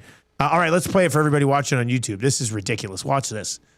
So she picks it up in over the blue line, off wing, flips it up, bats it between the legs of the defenseman, reaches up, then one-hands it over, and it's buried. Imagine being the person on the receiving end of that and not finishing it. That's a hot potato that there, would have sucked, but that was an absolutely incredible move, man. I'm going to retweet it right now. So if you're listening, you want to go check it out later. I put it out late last night, but I'll retweet it again so you can go see it. It's one of the most impressive assists that I've ever seen. Getting that bounce right off the... that's really the trick there that you can't really have any control over, really. To pick it up off the bounce. Picking it up off the bounce, but then putting it through and then having that kind of go the direction it should go and meet you right there. And if you watch it, she gets her stick on it. So she didn't just reach up and bat it over. She sort of got one hand on it after and pushed it ahead and then slid it over. It was that absolutely bat down though, play. between the leg, the bat down, and then I don't think we've ever seen that before. On a string. Can you imagine somebody doing that in the National Hockey League? Well, that'd be nuts. Too much showboating. You can't do it. Yeah, you're right. Chip that puck deep. We already have Michigan's. What do you call this? Abby Murphy, Ohio? phenomenal hands, great play. Now this brings me to a conversation. What is the greatest assist of all time? Hey? Greatest assist of all time. Who is it? Is there any assists that jump off the page for you? I have two. Okay, this is quick. Yes. One was actually, at the end of the year, they go through all the goals, the best goals of the year. This one was awarded. I don't know who awards these. I think the NHL does a goal of the year. Taking it back to, I want to say 2017. It was Ottawa. It was the Senators versus the Bruins. And in the conference final, if I'm not mistaken. Or no, it was against the Penguins. I forget. But Erik Karlsson, he was behind the net. And just an unbelievable saucer pass. Just lifts it all the way to the blue line. Mike Hoffman is there to pick it up. And then he does the Forsberg. Yeah. And I just remember watching that. And I remember Erik Karlsson talking about it. He's like, yeah, that was probably the best pass of my career. But he's behind his net. He sets up. It was just a beautiful goal. What Hoffman was able to do, the Forsberg, it was awesome. I believe it was Hoffman. But just the pass to get there was just unreal. And then, obviously, fortunate enough to watch Connor and Leon. They've had some nice passes over the years. But it was one backhand pass from one blue line to another. And it was Leon Draisaitl, like a backhand sauce to Connor McDavid. He goes down and shoots it. But it was crazy. You don't see that, like a forehand pass like that, but for him to be able to do that with the backhand, like tape to tape, with so much speed and accuracy, it was beautiful. 780-218-9999. A lot of the ones popping up are kind of ones that we were thinking of. A few people are like, my immediate thought was a Ginla's assist on the golden goal. Like, that's a pretty monumental assist. It was big. It was a nice play, but I'm talking maybe I should say the most spectacular. He discussed it on Hello Hockey during the week. He did. Yeah, Jerome McGinley was on Hello Hockey with Belzy and Tommy of the weekend. He did. I'm watching the Phantom Dummy Lemieux. Somebody texted that in as well. Yeah, the Lemieux. I do believe that was a brilliant. As far as most heady plays go, That's class, baby. The pass coming towards Mario and him pretending like he's going to pick it up, then letting it go through his legs. 2002 Olympics. Yeah. Ridiculous. Like, what a smart man. I feel like we need to just put on a Rock'em Sock'em right about now. But just assist. Here we go. Just give me the assist, Rock'em Sock'em. Look at Mario Lemieux. Hey, between the legs. Yeah. Another one that's come up a little bit on the Paris Steelers inbox is now we're talking significant assists Gretzky dropping it back to Merrill in the 87 Canada Cup. But there really wasn't too much that was spectacular about that. You were just, 8-foot pass to Mario Lemieux. I mean, it's pretty impressive. Grumpy Cat chimes in. Hope you're doing all right as well, Cat, with your I with your hope foot. recovery's going well. He goes, greatest assist of all time. Me to Belzy at the heavy hockey showdown last year in Game 2. Just a sick, unnecessary sauce pass to him in the neutral zone. He dangles all the way home. I think there was a pass I remember, and it's probably from a hockey Rock'em Sock'em video, actually. Here we go. Right. Let's go. Listen to what I say. Play the game the Canadian way. Let's go. Rock'em Sock'em 5. That was the disco one, wasn't it? That was my favorite, I think. Anyway, there was it might have been Gretzky, but it had to have been Gretzky. Came in over the blue line and did his classic spin back, like he circled back just inside the blue line, then fired a backhand pass to like Yari Curry far post. I don't know. I think that's a thing. I don't know if maybe I dreamt that one up, but I'm pretty sure it was pretty ridiculous.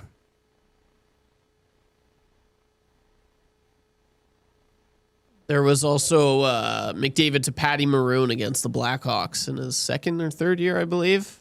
He went backhand. He had like two guys on him, Duncan Keith, and just dunked on him. It looked awesome. That was sick.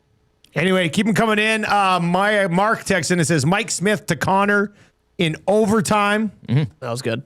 Hey, how about my man Kapanen last week behind the back Why to not? Punk Colson and in behind the net, eh, boys? That's a pretty good one. Kopitar to Brown, when he flipped it and it hit Brown at the blue line, looked like a quarterback. Also in recent years, good old Trevor Zegras behind the net. Oh, the flip over top. Yeah, that's pretty spectacular too. Sonny Milano. That was sick. That was never good. Been done Sonny before. Milano. Yeah. Drop, Trev. Thank you. Well done. Former Flame. PTO. All right, 780-218-9999. We are over on YouTube. We're 34 likes away from changing 200. So hammer the thumbs up for you there. Gager's going to join us around 8:30. We'll get his thoughts on the Oilers unable to make it 3 in a row against the Kings, but they get another crack to start a possible 3-game heater tonight as they will take on the Chicago Blackhawks. We'll get to a few more of your text messages on these assists as we work our way through the 7 o'clock hour. 7 o'clock hour is brought to you by GameSense, but we're going to talk some NFL right now with Mike Taneer. He joins us on our Firehouse Subs hotline. All subs freshly toasted, stacked high, and crafted to satisfy. With 15 Firehouse Sub locations across Edmonton and the greater area, it's easy to grab a hot and hearty sub close to home. Firehouse Subs, hot, hearty, and made to satisfy. If you've not yet tried Firehouse Subs here in Edmonton, you are missing out. We would not lead you astray. You will absolutely love them. Still need that drop. Yeah. I'm working on making that happen. Eh? All right. In my notes, I was going to say we'll start with the Sunday Nighter because it's the most recent game, but we don't even need to. I really don't. I think we should skip the Sunday Nighter. Yeah. Let's bring in Mike Taneer. Mike, an excellent wild card weekend up until the Sunday Nighter, right? Yeah, even up until halftime of the Sunday Nighter. Sure, it was 6-3, but it was compelling. It was close, and then it fell apart at the end. But it did feel like two of the weakest teams of the NFL were the teams playing on Sunday night. I'm going to go personally with that Bills-Jags game. I think that was the one that was most difficult for most people to pick heading into this wild card weekend. Your thoughts there? Josh Allen, an injury list longer than most teams, finishing that one. The defense comes to shine ultimately in the end with the white pick. But your thoughts on the Allen v. Lawrence game down in Jacksonville? It kind of felt like an Allen v. Lawrence game, or it felt like an Allen v. Chargers game, where you hate to be like just doing cliches, but he put the Superman cape on and did the Josh Allen thing, did things we've never seen before, including take a tush push 11 yards. So you had a Jaguars team that was playing close to its peak level, although Lawrence had a couple picks. You had the Bills team doing sort of their normal Bills thing where they turned to Josh Allen, and it just turns out that Josh Allen at his best is better than a playoff team playing together at like its peak level performance. Can Josh Allen drag these guys to a Super Bowl? You look at this field. You start with the Broncos, the team that they're facing. You can see that's a vulnerable Broncos team. They don't score a lot of points. They had a little bit of a softer schedule. You look at the Patriots who might be coming down the road. There is no softer schedule than the team that phase. Yes, Josh Allen could do this. He could drag that team kicking and screaming. A little help from the offensive line, a little help from Dalton Kincaid, a couple of those veterans on defense, but Allen just absolutely dragging the piano all the way. Definitely possible.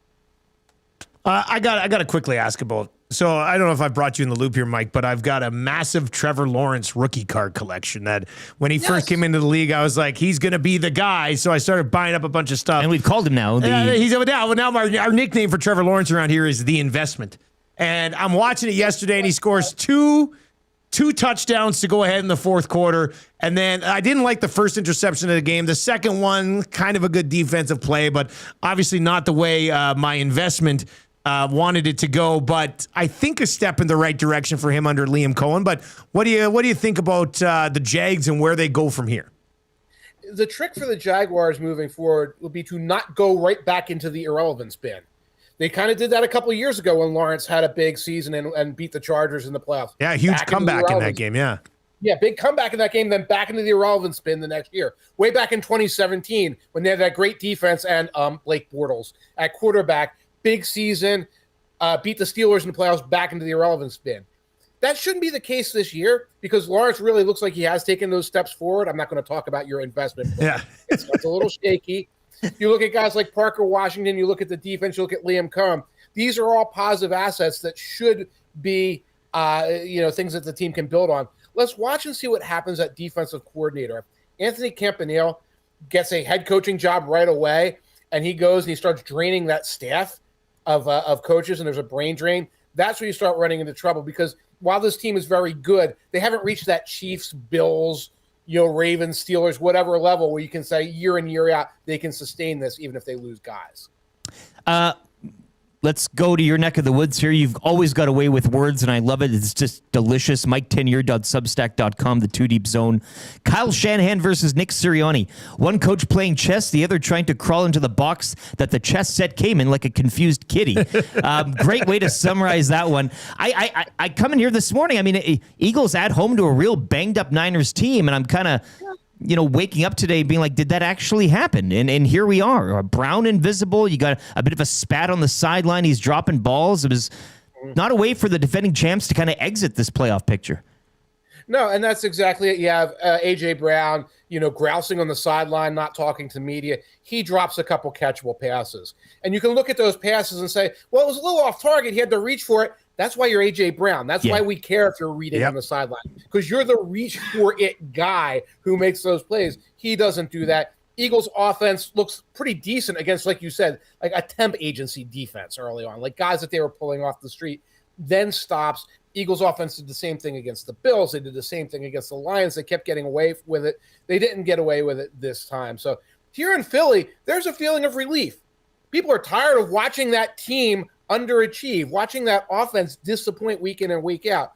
Fans here were like, this isn't going to be a Super Bowl team. They showed that by the third quarter yesterday. Let's see some changes on offense. Let's see if we can get some resolution on what A.J. Brown really thinks, what Lane Johnson really thinks, what changes Nick Sirianni has to make to his staff. And maybe these Eagles can do what they did in 2023, turn things around quickly after a disappointing playoff exit. We were talking about it earlier. It looked like by designed quarterback runs this year, they were running Hurts half as much as they were last year. What was up with that? Why'd they do that this year? There was a little bit of that, although yesterday I think there were 2 Hurts runs that turned into penalties, designed Hurts runs, not scrambles. If you look at it, and I wrote a big thing at the Two Deep Zone, the Eagles were running fewer Hurts plays. They were last in the league in screen passes. They were last in the league in rollout passes. They were last in the league in reverses and end arounds. Pretty much anything that you can think of as saying, well, these are the wrinkles you add to diversify your offense. The Eagles didn't do it. They handed off to Barkley. Hurts stood in the pocket. He tossed it to Smith. He tossed it to Brown. That was the entire offense. It was shocking. And what did they ultimately lose to yesterday? 49ers running a very clever trick play, a Philly special type trick play that caught the defense by surprise, gave the 49ers the go-ahead touchdown and swung momentum. Yeah, that touchdown tied Juwan Jennings with Justin Herbert for career playoff touchdown pass. Outstanding quarterback rating. That's a big one.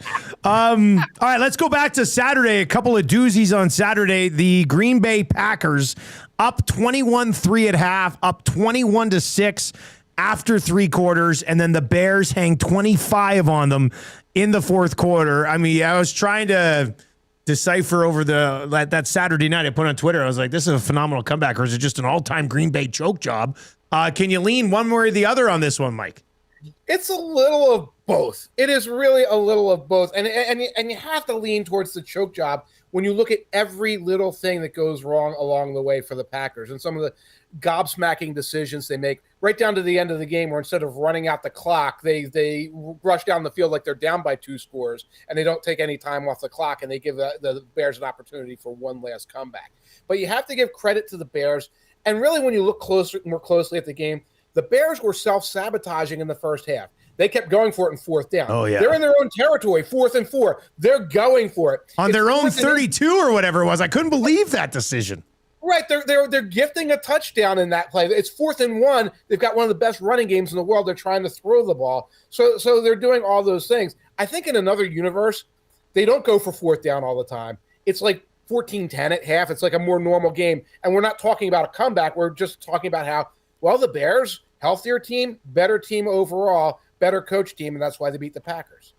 A tricky one for the Rams to kick off the weekend in Carolina. I know we always like to kind of snicker at the NFC South, and somebody has to represent them, but Carolina, riding that mojo, as you mentioned as well, and making it difficult. Rams now advancing to take on the Bears again on the road, but your thoughts on the opener to wildcard weekend? Here in Philly, like the watchword is Eagles kept underachieving. I think in Green Bay, that was the watchword. Eagles kept underachieving. Panthers fans are happy. They kept overachieving. They were overachieving for 3.5 quarters in that game, finding ways to exploit Rams' weaknesses, for getting a play here and a play here, keeping the game close. So that was about as good as you were going to get from the Panthers. Rams still have this, special teams mistakes late in the game. Lapses here, lapses there. Here's the thing I'm looking at now. I'm talking about Fahrenheit. And I'm talking about America, United States weather.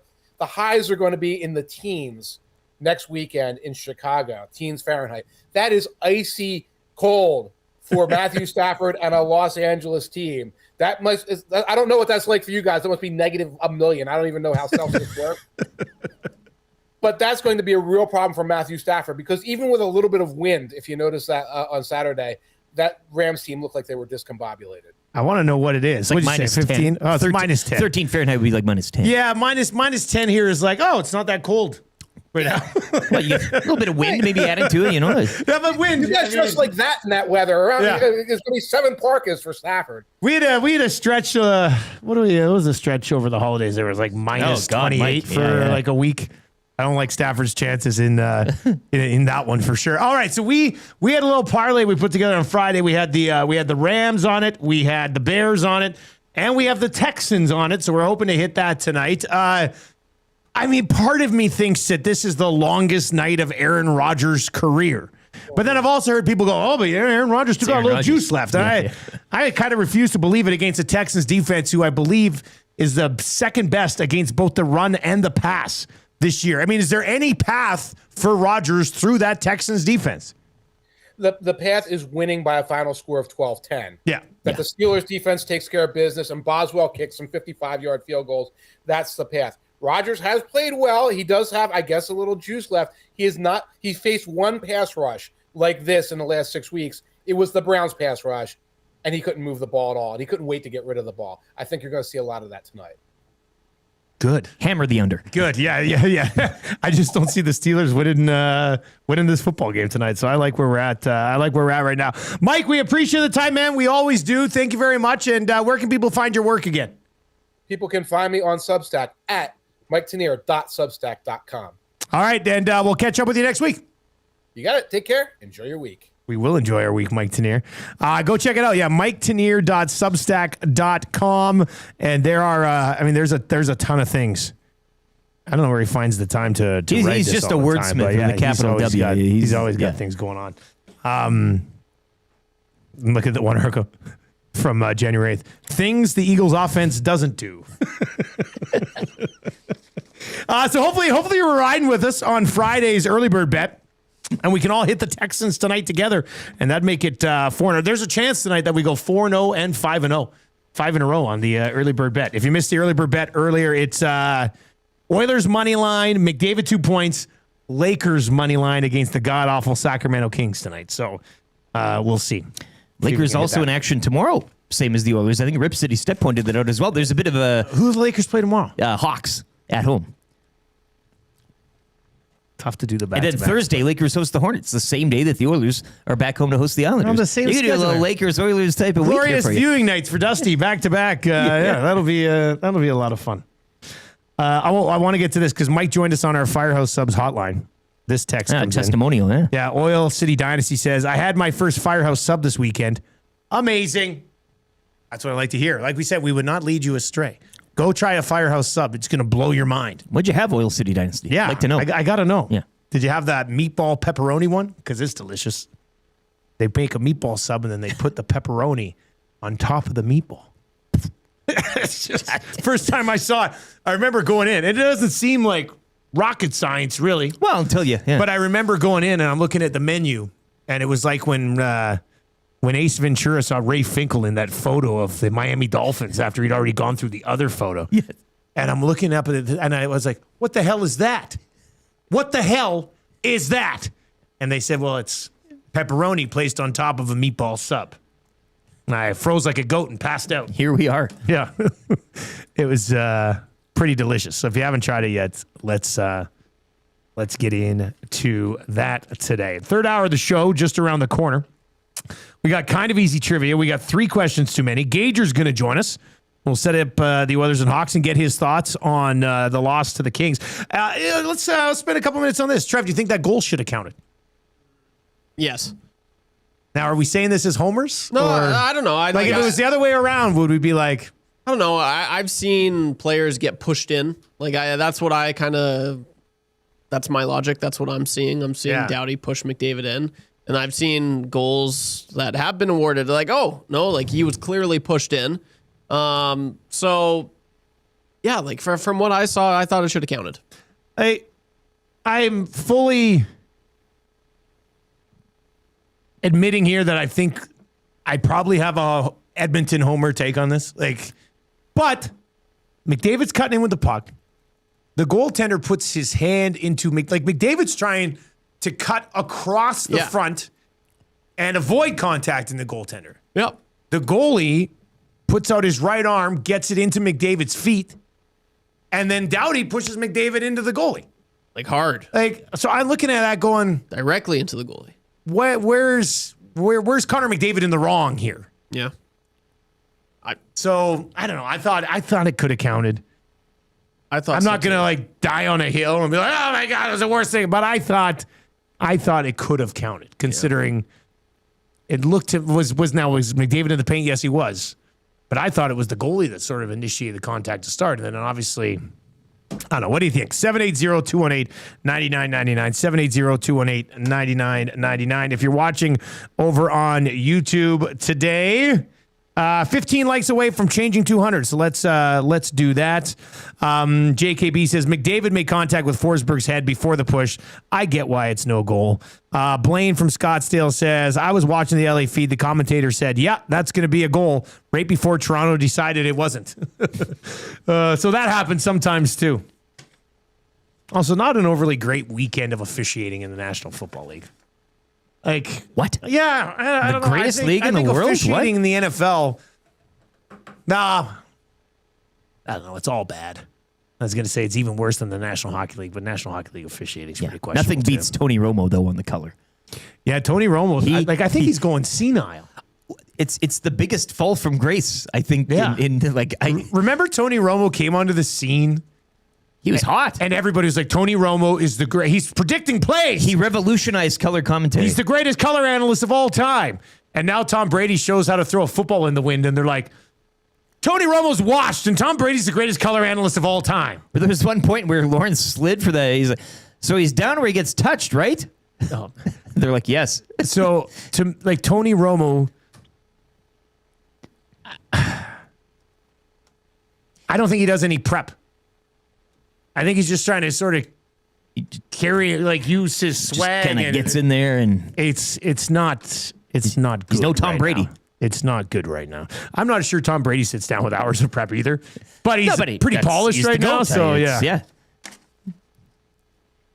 Anyway, if you want to chime in on that conversation, feel free. 780-218-9999. Gager on the Oilers around 8:30. Kind of easy trivia. We've hit 5 in a row, working our way towards double digits this week. Who wants to play? And you're not just playing to extend the streak. You're playing for a gift certificate to Mr. Mike Steakhouse Casual.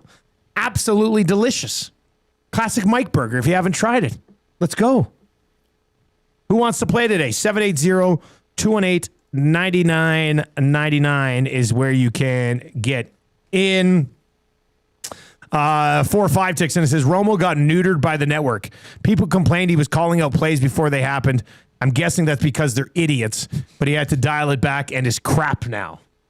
Yeah, neutered is a good way, I guess, of putting it there. Yeah, Dave in Section T says, I think they told Romo to stop predicting plays. I like old Romo better. I think everybody can agree they like old Romo as a broadcaster better. 780-218-9999. Text Trevor right now if you want to play kind of easy trivia. Let's keep the streak going for Mr. Mike Steakhouse Casual. 3 questions on the way. Gager, GCL Diesel, Orange and Blue Breakfast, and the wrap for William Huff. If you listen on 95.7 Cruise FM, couple minutes of commercials, quick traffic update with Pauline Higgins, and then you're right back with us. Don't go anywhere. And on all of our online platforms, you'll get a sports update brought to you by Windsor Plywood Leduc. Locally owned and operated, serving Leduc and the surrounding area since 1993. And they set a Windsor plywood record yesterday. Yeah. Just a sec. Let me bring up the text again because this is. I don't think they have any baseboards left, to be honest with you. No, They got doors, flooring, plywood. I don't know about the baseboards anymore. That is a good one. Doors, flooring, no more baseboards, and of course, lots of plywood left over. If you missed it earlier in the show, Jason Leduc texted in and says, can I get a conch for my wife? We're renovating our house and putting in vinyl plank. She wanted to replace the baseboards as well.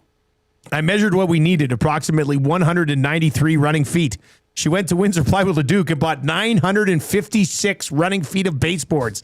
Needless to say, I'll be in touch with Jason out there today. I do like your baseboard at all.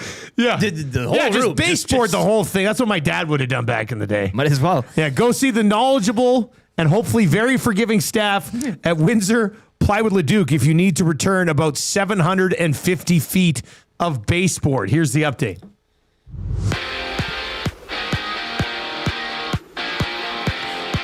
Oilers back in action tonight. They're in Chicago to take on the Blackhawks. Connor McDavid will look to extend his point streak to 19 games following Saturday's shootout loss to the Kings.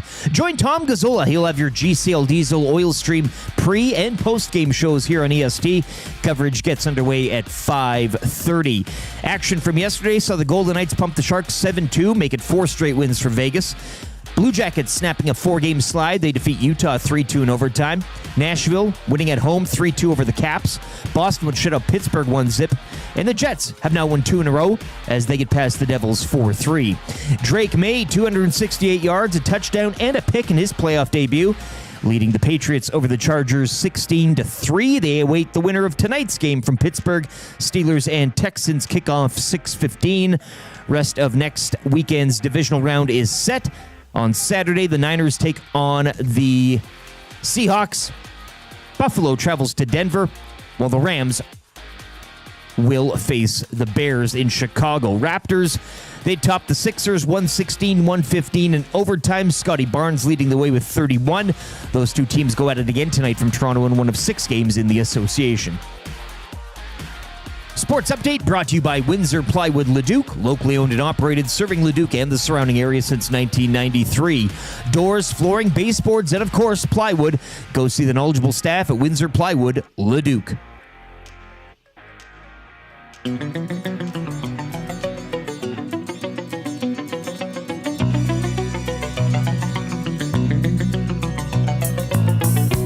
I am a Zakai man with the Leafs I used to ride, with Austin Matthews by my side.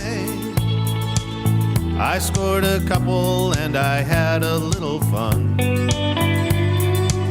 Signed with the Oilers in July of 21.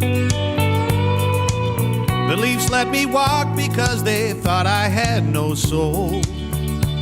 Now I'm over 50 goals.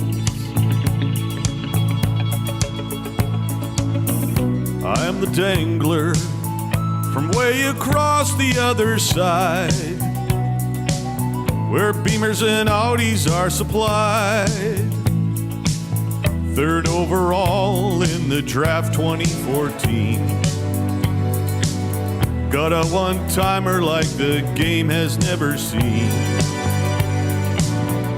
Bottom of the circle is the place where I get set. It's going in the net. I'm Nugent Hopkins. I was born in 93. All the way from Burnaby. Played some junior for Red Deer and had a ball. Signed with the Oilers when I went first overall. My two-way game, they said, is totally complete. The best in the league. The best in the league. The league. The league. The league.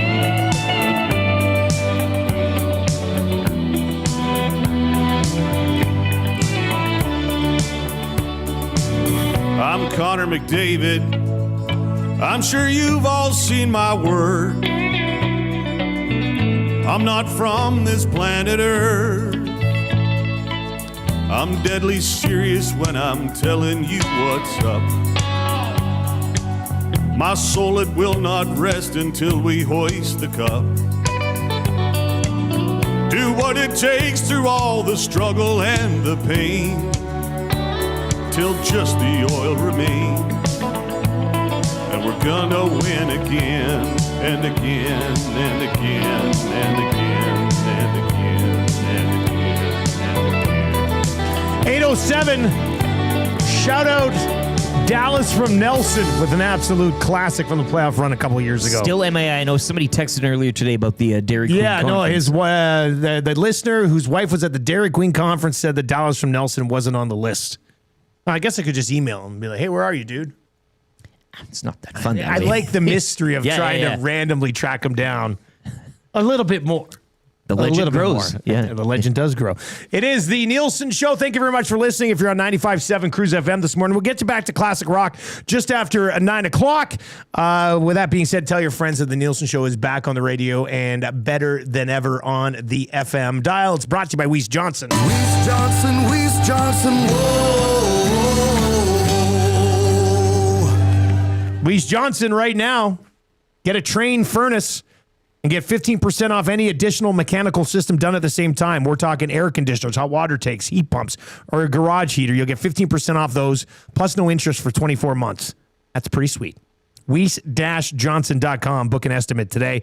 Keep the text messages flying into the Paris Jewelers inbox, 780-218-9999. And one of your text messages will win the Royal Pizza text of the day. Royal Pizza, still making it great. Breaking news as well. I will be getting Royal Pizza for supper tonight. I thought it was a Bo Bichette signing. You scared me for a second there. I thought Bichette was going to the Phillies. So you're going Royal Pizza tonight, eh? Yeah, Royal Special. God, that's not a bad idea. It's happening. That's not a bad idea. The Nielsen family usually has Royal Pizza on Friday nights, but we were too busy with sports this weekend to get it done. So weekends is always great, but I feel a Monday really kind of picks you up for the week. That really gets your week Monday, going. you get you on the right track. And what are you getting, you said? Royal Special, no black olives. Royal Large Special, no black olives, coming in hot to Lieutenant Eric's place tonight. And maybe a plate of wings. Great wings. Again, don't sleep on the wings, the pasta. What flavor even the of wings soup. you going to get, Probably buddy? like a lemon pep if I were to. Lemon pep. yeah. Is that your go-to? Like when you sit down at the wood or something, like what's your go-to? If somebody said hot wing. Okay. A hot wing. So if only one A wing Frank's can red. exist for the rest of the hot wings. I think a hot wing is your. Okay. Get a I ranch think company. I'm a super lame-o blamo. I'd probably say salt and pepper. Doing it with the sauce, I'd rather have a dry rub, or with the pizza, I'd rather have a That's dry rub as embarrassing, opposed to a Dusty. wet wing. Well, what's your all-time wing then, Trev? It's got to be hot. Yeah. See, I'm not. I don't prefer the hot. It's hot if I'm having wings on my own, but if I'm having with pizza, I'd prefer a dry rub. Okay, interesting. You know, when you're yeah. Makes sense. What type of wings did you and Glue Guy have during your Sunday extravaganza? Lemon pepper, teriyaki, hot, And then My God. a barbecue as well. At home, he made all these wings. These were homemade. Must have had various bowls with sauces in Oh them. yeah. It was Wow. unreal. I probably had like 13 wings. No. Yes. Why 13? It was around there. It was a lot, man. It's a weird number to pick randomly, though. You would think you'd say like a dozen or 15. More than 12. It was more than 12. And less than 14. It was more than 12 by 1. 13. How many wings did you have yesterday? Oh, more than 12 by 1. If you missed it, or in the 6 o'clock hour of the show today, Trev went over to Glue Guy's house yesterday. Glue Guy, of course, Jason Milne, who does the afternoon show with Reed Wilkins. And they were in his hot tub, frolicking around, splashing each other, hiding under the water, then popping up, playing peekaboo. Feet touched. It was so crazy, too, because it got so steamy in there. I could barely see him. It was spooky. Oh, man. Yeah. That is really creepy. It was creepy. All right, the third. Glue Guy in the mist. He would just show up. I'm like, Glue Guy. And then he'd disappear. Then he'd disappear again. Glue Guy. He played Marco Polo in a hot tub. The 8 o'clock hour of the show is brought to you by GD. That's going to be this week's AI song. There you go. Yeah. YouTube Trev and Glue Guy in a hot tub. Hey, do you want one? Yes. I'll do one for you. Please. I'm not sure we're going to be able to run back My Fingers Hurt again. Yeah. But I'm also thinking we could probably find something catchy for YouTube Trev and Glue Guy in a hot tub. I think so. Yeah. Let me cook on that I tonight. have faith in you. See what we can do. Perfect. This time last week, My Fingers Hurt didn't even exist. Yeah, that's true. We aired it on Tuesday. Yeah. I believe. All right. I think it was it Wednesday? Maybe Wednesday. The 8 o'clock hour of the Nielson Show brought to you by GD Liquidators, Auctions, and Appraisals. Mention EST and you get 5% off anything new or used. Don't miss their monthly online auctions at www.gdliquidators.com. They are Canadian-owned and operated. Make them your first call, 780-447-2787, or visit them at 14510 124th Ave. We've got kind of easy trivia right away. 3 questions too many. Gager's going to join us. We'll get his thoughts on. I want his thoughts on the Draisaitl slapper as a goalie. Like, do you love it when somebody tees it up from right there, or do you not? And then we'll get his thoughts also on Jari's getting closer to returning. What happens between the pipes? Dun dun dun dun. We'll get into that with Gager as well. GCL Diesel Orange and Blue Breakfast and the wrap for William Huff. All right, kind of easy trivia today. 5 in a row for us. It's brought to you by Mr. Mike's Steakhouse Casual with a new location opening soon in Bonnie Doon. Check out MrMikes.ca for more details. Skip the dishes, DoorDash. Mr. Mike's, eat locally, enjoy casually. If you are going to Mr. Mike's and you're looking for an appy, I suggest the sirloin bites.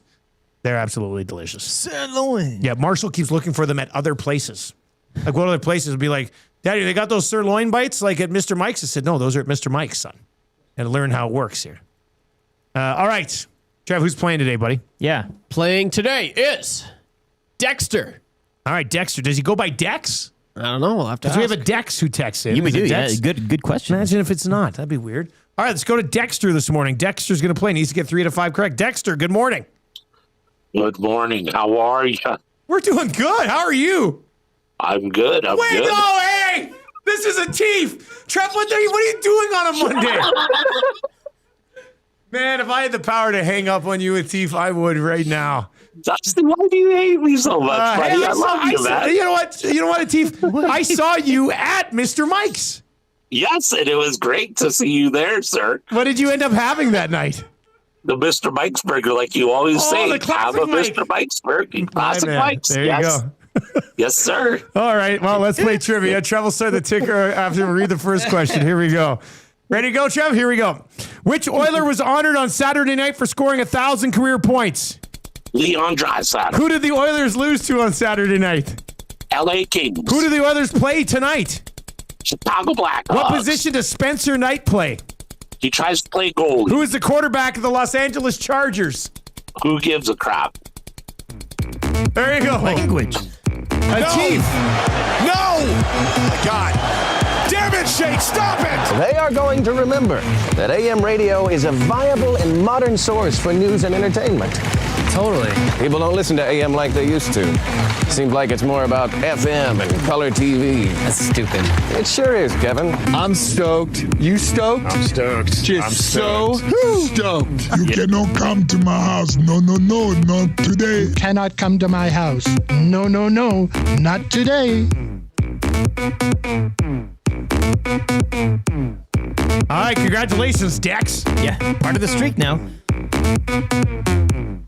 You know what's crazy? I didn't realize it was a T for at least 10 seconds. I thought, man, Dex is a hilarious voice. And then I thought, oh, no. Yeah. I've been gotten. Yeah. I've been gotten. Anyway, 6-0. We got it done. Sickler texts into the Paris Jewelers inbox and says, I'm behind this morning catching up with the podcast, and I'm in tears. I'm laughing so hard listening to Trev talk about the hot tub yesterday. And Eric, I think I'll just watch next time. You guys are the best. What a way to start a week. Thanks, Sick. I'm sure Sickler has been in the hot tub with Glue Guy many a time, so he probably knows where. He probably knows all about Glue Guy's hot tub peekaboo. Yeah. This text, first time they've ever texted in. They're a 95.7 listener. I love this. Found you guys over the holiday season in 95.7. Who knew I liked listening to sports talk? Especially the episode when one of you had your dad on wondering how well you knew each other. It was hilarious. Well, thank you. Thank you very much. Hopefully you do like to continue listening to sports talk. And if you want to stream it, we got it all day over on EdmontonSportsTalk.com and tune in and iHeart and it. YouTube as well. Oilers pre-post. Changing 200. Changing 200. All right, let's get into 3 questions too many today. Lieutenant Eric, do you have a liner for the segment? 3 questions too many, brought to you by the great staff at Park Mazda and dealer principal Mitch Lewicki. But they don't sell baseboards. Park Mazda, your dealer for life.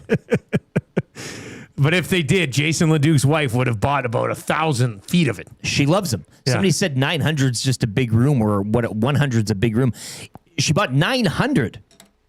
Jason LeDuc, very successful guy. I don't think he has like 9 large rooms. That would be weird to acquire that much baseboard material. Look at Sickler. Nope, never been in the hot tub out there. Well, Trev, did you say it was kind of a newer hot tub, or is like Sickler's one of Jay's best friends? Maybe Maybe they're not that tight. Quite Sorry, telling. Sick. Well, yeah. Yeah, that's tough. That's a tough look. I'm sorry. Well, Sickler's out of town so much. I think that's he's always busy He's working his job. He's always a busy guy. Out on those. That's probably one of the reasons. All right, let's get into it. Question number 1, guys. What happens between the pipes when Tristan Jarry returns? Well, then they'll have 3 goalies. That's right, Eric. They will have 3 goalies. I mean, is it as simple as that? Trav, as the fan on the show, what do you want them to do between the pipes with Tristan Jarry close to returning? It's tough. Yeah, it's tough, man. I don't know, because obviously Tristan Jarry's in. I like Ingram. I think he's looked I think he looks just more comfortable in net. He does. I think that's fair. He's way more sound. He's not, the street hockey goalie, kind of what you got in Calvin Pickard, where he gets lost in net. And I feel like Stuart Skinner had a little bit of that as well, which was just why I was always never at ease when either one of them was in net. So, yeah, I think I'd probably go with Ingram. It'll be interesting to ask that to Gage, though, because Pickard has done so much. He showed up, time and time again in last year's playoffs, the year before that. He just had an unreal showing against the Jets a few weeks ago as well. So he still got it. He can perform pretty solid in some nights, but I feel like you want more consistency, and I think Ingram's provided that a little bit more from the limited time that we've seen from him. So now, what is it? If Ingram hasn't played 10 games, he can go back down, right? Isn't that without having to clear? Yeah. So that's what's going to happen. Yeah. Right? That's what's going to happen. So, but I think mission accomplished if you're Ingram. Oh, yeah. Like you've shown the Oilers, hey, I might. Let's see how we haven't seen much of Tristan Jarry yet. But I think Ingram has shown the Oilers that, hey, I might be your best thing between the pipes. Yeah. Let's see how Jarry does. Let's see if he can stay healthy. But I think if you're Ingram, you have to be very happy about your first test run, absolutely, with the Edmonton Oilers. As an Oilers fan, you have to be as well. Yeah, I think with so everything as well. that kind of the baggage that came along with it. In a perfect world, contracts aside, you're probably rowing Tristan Jarry and Connor Ingram between the pipes. Yeah, and come playoff time, that might be what it is. What do you think? 780-218-9999. Chad over on the YouTube chat. Hammer the thumbs up for us if you're watching on YouTube today. Says, ideally, Pickard could go to the minors, but a team would pick him up. I don't know what to make of minors or a waiver situation. I didn't think Philp would get claimed, and he got claimed. So I don't know where I'd come out on Pickard always a tricky getting claimed one, or not. Kind of feel like he would, but also wouldn't be shocked if he didn't, Question number 2. What was the best individual play of the weekend in the National Football League?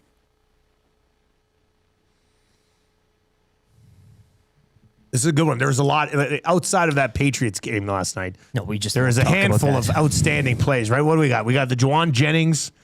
The Jennings throw ones, to McCaffrey. That was good. It's not just a throw from a guy who played quarterback but doesn't anymore. The catch was superb as well. The over the shoulder. I mean, that's tough to do. The Josh Allen throw late in that game yesterday off his back leg. Pretty good. Yeah, the tush push that went for like 15 yards was. I mean, that sums up Josh Allen right there to a T as well. You know what? I'm gonna go with the Lawrence's second pick though. That ultimately. What was the question? What was the best? What was play? the best greatest play of the weekend in the NFL? Like, I mean, I don't know. With all the talk about the Bills' defense, now It was the a pretty passing good defense because he deflected. Like, I thought Lawrence put that in a spot where the defender wasn't going to be able to get to it. Yeah, and again, he you got to asked it. me, did they leave too much time on the clock? They did, and you're sitting there going, well, this is Trevor Lawrence's. Yeah, like this is an opportunity for him to drive the field and really cement now himself moving forward. So I don't know. I mean, again, maybe call me a homer if you want. That's fine, but I'll go with that pick. Somebody said the 11-yard tush push, the one that hasn't been mentioned yet by us, but it was going to be my answer. 4th and 8, about 5.5 minutes left in that Bears-Packers game. Caleb Williams on the run to his left. And turns and finds a Dunze when he was down the field. Or whatever. Was that the one where both of his feet were off the ground or something? No, like that? not that one. That too was a hell of a. Yeah, Williams though, he was running to his left, 4th down and 8, and he heaved it up and found a Dunze down the field just inside the sideline. So I think that probably like that was a massive moment as you're trying to keep this comeback going. So that was a good one. Nolan from St. Albert is going with Juwan Jennings. The bomb touchdown to CMC. Yeah, there was probably 4 or 5 plays that we could discuss here. Rip City Seb says, what about the Jags reporter? Well, that was... Jacksonville continues to give us clips, eh? I mean, if that's... The Jags, they just don't... You have Roberta Ann, you got Duval, and then you got tell this. you, congratulations on your success, young man. You hold your head up. We have been taking some of those text messages today for this. I want to tell you, congratulations on your success, young man. You hold your head up. That's a reporter, if you missed it, in Jacksonville. We did this in the 6 o'clock hour. Reporter in Jacksonville to the head coach of the Jags after they eliminated in the playoffs. I've got the full clip here for you. I'll give you the full one, too. Let's...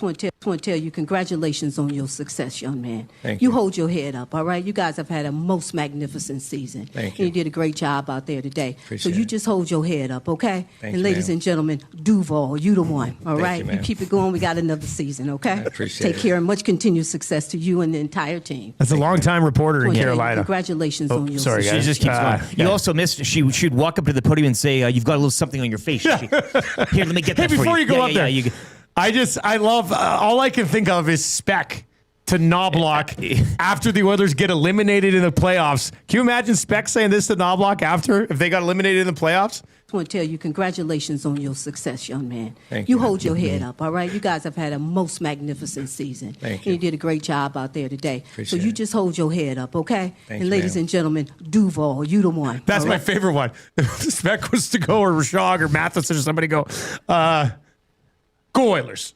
You the one. Yeah. That'd be insane. Oh, it'd go over real well. We've been having Yeah. some good text messages on this today. I want to tell you, congratulations on your success, young man. You hold your head If up. you have a text that can play with that clip, send it in 780-218-9999. 78. This is Atif today, winning Kind of Easy Trivia. I want to tell you, congratulations on your success, young man. You hold your head up.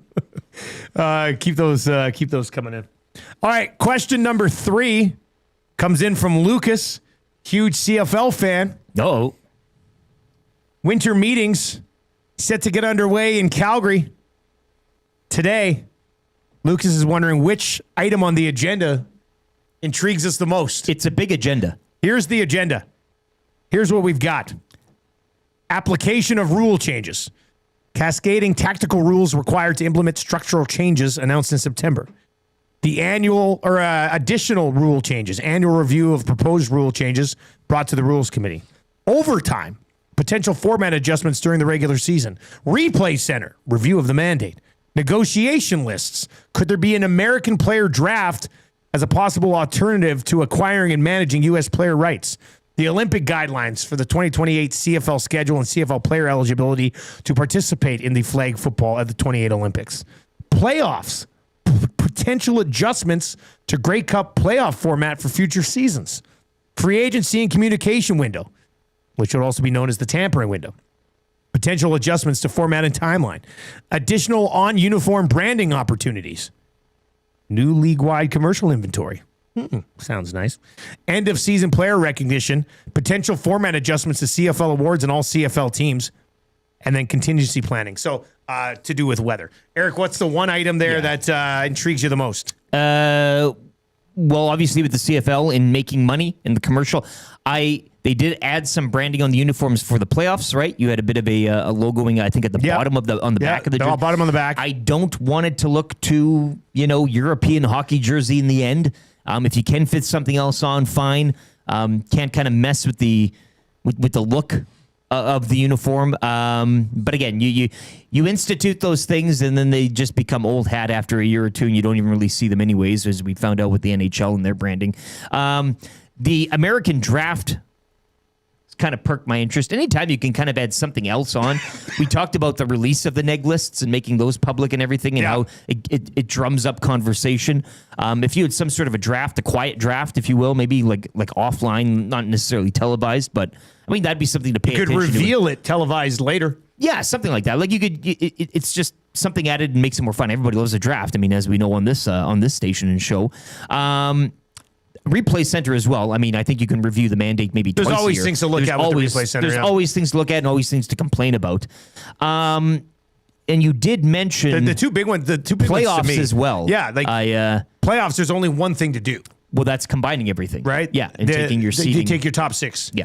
And I chatting with Stu a little bit over the year. I think there's an appetite there for that to go to just your top six, and then the potential format adjustments to CFL awards and all CFL teams. We were hammering this, Adam, during a dinner during the season, where it was like, just go to 3 nominees. Just go to 3 nominees, right? And if one team has 2 of them, that's fine. It gives us 3 different nominees to talk about when we get to awards season. The other thing I tried to push him for is to change the MOP to the MVP. Yes. And then you have most outstanding defensive player, which they already have, and then go most outstanding offensive player, and then go true MVP. I just feel like I'm hoping maybe they do that. Most outstanding is too, like, you look at the number. It's too statistically value driven. To a team. Yeah. That gets conversational, because how do you calculate value and who so says you can what? still have your most outstanding offensive player. Sure. And then your league MVP could be somebody else. But it's like awarding like best team of the season. Well, let's crack open the standings here. Okay, that's the one. Like, there's no real room for debate or argument there. So I'd also go with the MVP as opposed to the MOP. All right, so what intrigues you on that list at the agenda for the winter meetings, which will be happening over the next couple of days? I guess they'll have to, the rule changes should intrigue us a little bit as well. They got to figure out how they're going to handle the final 3 minutes with the new play clock. That's all supposed to be sorted out here over the next couple of days. So we should have a lot of good CFL news coming out of these winter meetings. By Wednesday, Thursday type of thing. And then we'll get the window out. We'll get that CFL tampering window back and ready to go. Lucas, thank you very much for the text. That's going to do it for 3 questions too many today. 8 o'clock hour brought to you by GD Liquidators, Auctions, and Appraisals. We're going to dive into this hockey game tonight. Coming up next, Joaquin Gage is going to join us. We'll get his thoughts on the others. Unable to make it 3 in a row against the Los Angeles Kings. And has he ever played peekaboo with another grown man in a hot tub before? We'll dive into that. And what happens between the pipes? What should happen between the pipes as Tristan Jarry gets closer to returning for the Oilers? Your GCL Diesel Orange and Blue Breakfast still to come as well. Plus the wrap. If you're watching on YouTube today, hammer the thumbs up for us. Helps push the show out to other people like-minded like you. We are at 233 likes. So we're 67 away from 300. 6-7. It just doesn't get old, does it? No, I don't think it does, Trev. I don't think it gets old at all. I think you're about 3 weeks away from doing it yourself, my man. No, never. No, probably. Not once have I ever done it, nor will I. I think it's ridiculous. No, I think you'll love it. No, I think you will, though. No, the more I'm talking about it now, the more and more I'm hating it. So no. I think you're starting to love it a little bit. No. That's why you're talking about it so much. Let's get on with this update. I don't want to talk about this. I hate it. You did that like 6 or 7 times. I did. Did we just do that 6 or 7 times? I think it was kind of 6, 7. Uh-huh. Just get with it, man. The next prime minister is probably going to be doing the 6, 7 bit. Right as younger people grow up. Yeah. If you're listening on 95.7 Cruise FM, couple minutes of commercials, quick traffic update with Pauline Higgins, and we got a sports update for you with Lieutenant Eric on all of our online formats. Here we go.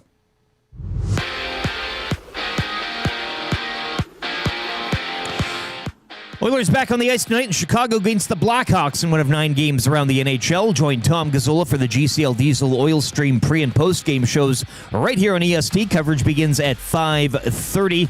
Last night, Vegas over San Jose 7-2. Columbus defeating Utah 3-2 in overtime. Nashville skating past Washington 3-2. Boston would shut out Pittsburgh 1-0, and the Jets have now won 2 in a row following a 4-3 victory over the Devils. Patriots winning a bit of a snoozer on the Sunday Nighter, 16-3 over the Chargers. Drake May, 268 yards, a touchdown, and a pick in his playoff debut. The Pats now await the winner of tonight's wildcard game between the Steelers and Texans from Pittsburgh. Kickoff 6:15. Rest of the divisional round, no kickoff times announced yet, but on Saturday it'll be Seattle at home to San Francisco. Buffalo travel to Denver, and on Sunday, Pats against one of Steelers, Texans, and the Rams in Chicago to take on the Bears. Raptors topping the Sixers 116-115 in overtime. Scotty Barnes, team leading 31 points. Those 2 teams go at it again tonight from Toronto in one of 6 games in the association. Joaquin Gage joins the show next as Hour 3 of the Nielson Show continues here on EST.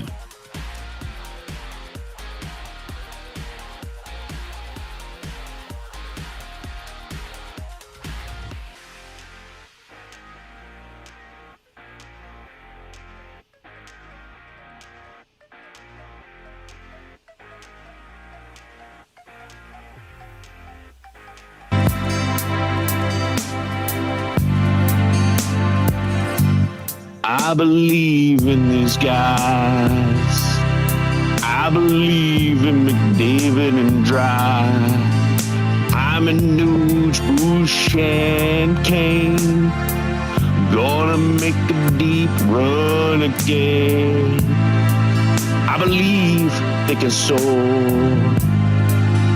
Gonna bring the cup back to the north. I believe in these guys. I believe in these guys. Say it with me. I believe in these guys.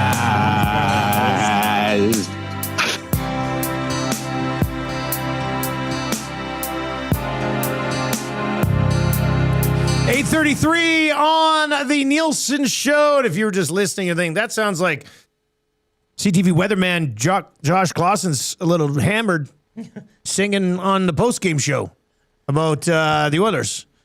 You're right. That's exactly what it was. What a beauty. And find all of your traffic updates or all your weather updates with Josh Clausen. He's probably at the Globetrotters, I would assume. Oh, he would have been there for sure. Yeah, he was the big Generals guy himself. GCL Diesel Orange and Blue Breakfast coming up, plus the wrap for William Huff. 8 o'clock hour of the Nielsen Show brought to you by GD Liquidators, Auctions, and Appraisals. And, of course, we're coming at you from the Popeyes Louisiana Kitchen studio today. Boy, hey, guys, how good does the kitchen look today? What does it say? Spick and span. About time. Spick and span, that kitchen looks terrific. Let's bring in Joaquin Gage. He joins us on the Firehouse Subs hotline today with 15 locations in the Edmonton area. It's easy to grab a hot and hearty sub close to home. Firehouse Subs, hot, hearty, and made to satisfy. Gage, your kitchen looks spectacular, my man. As it does every Monday, Dusty. I never really noticed it before. I didn't want to look.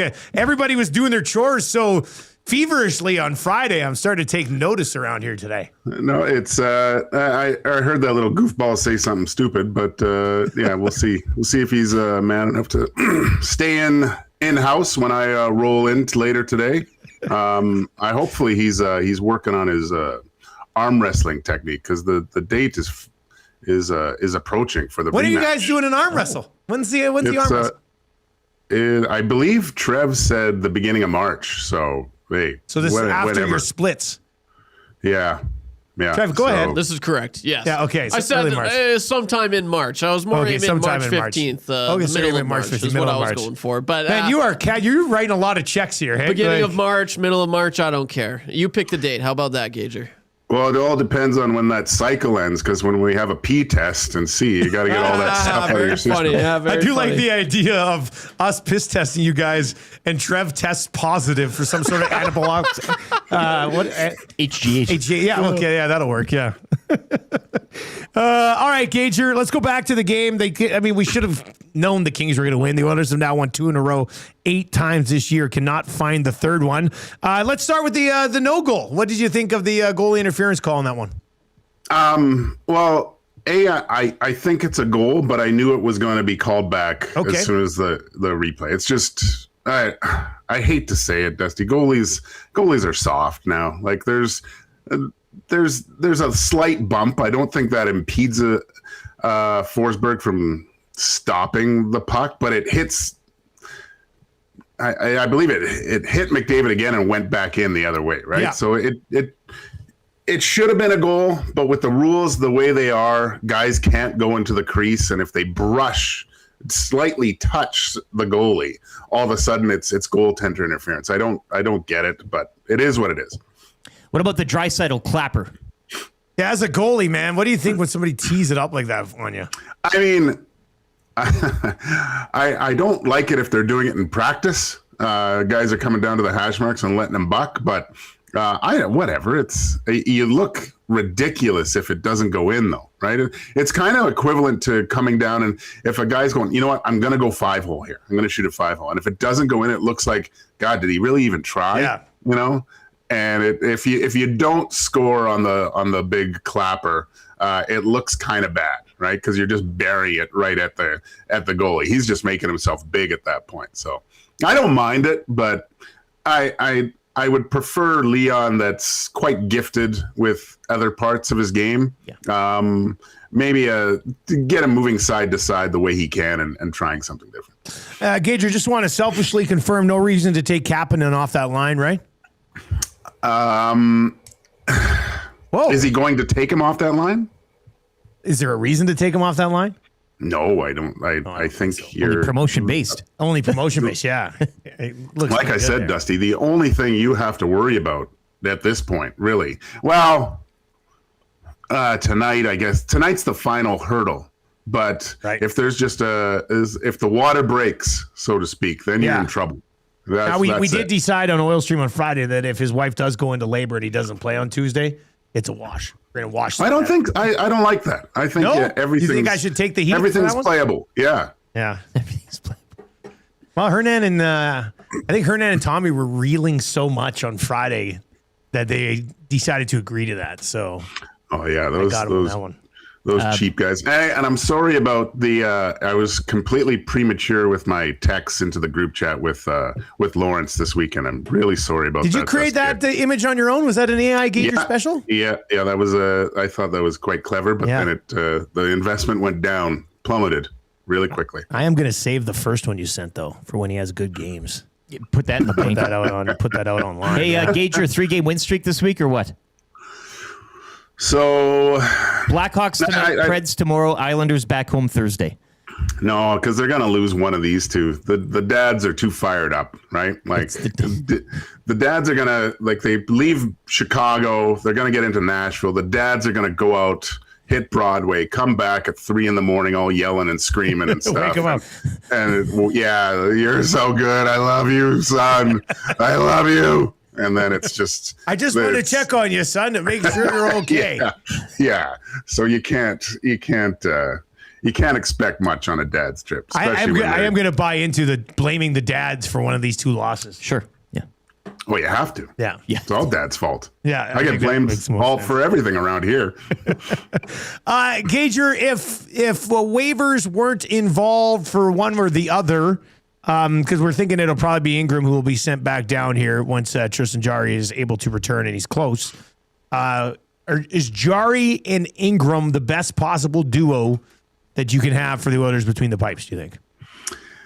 Gosh, I think so, Dusty. I've really liked watching Connor Ingram play lately. And Noodles on the show is saying like he's liked Ingram for a long time.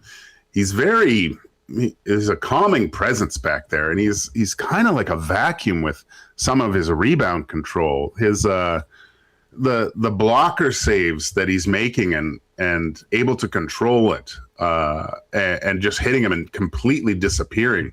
I've become a fan so far, and I think that he's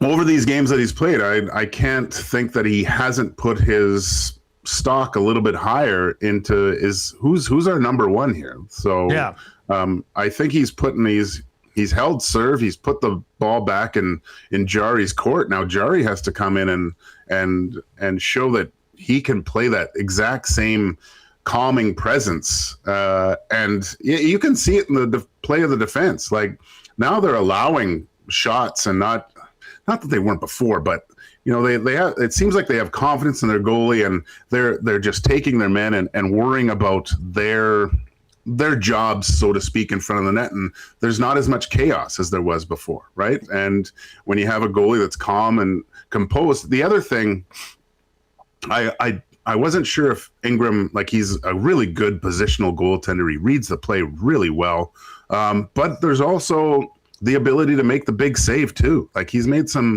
taken a few away with some really good saves. So yeah, I think that combination is the best for the Edmonton Oilers going forward right now. Yeah, I'm glad you brought it up about maybe pushing for the number one spot, because I said earlier, like I said, the one thing he's accomplished is he's probably planted a seed in the Oilers' head that I might be your best option come playoff time, depending on what we've barely seen Tristan Jarry yet, right? But I think Ingram has at least planted the seed that if you need somebody to go to come playoff time, he's one of my hot ahead takes. of Picker now on the last Thursday.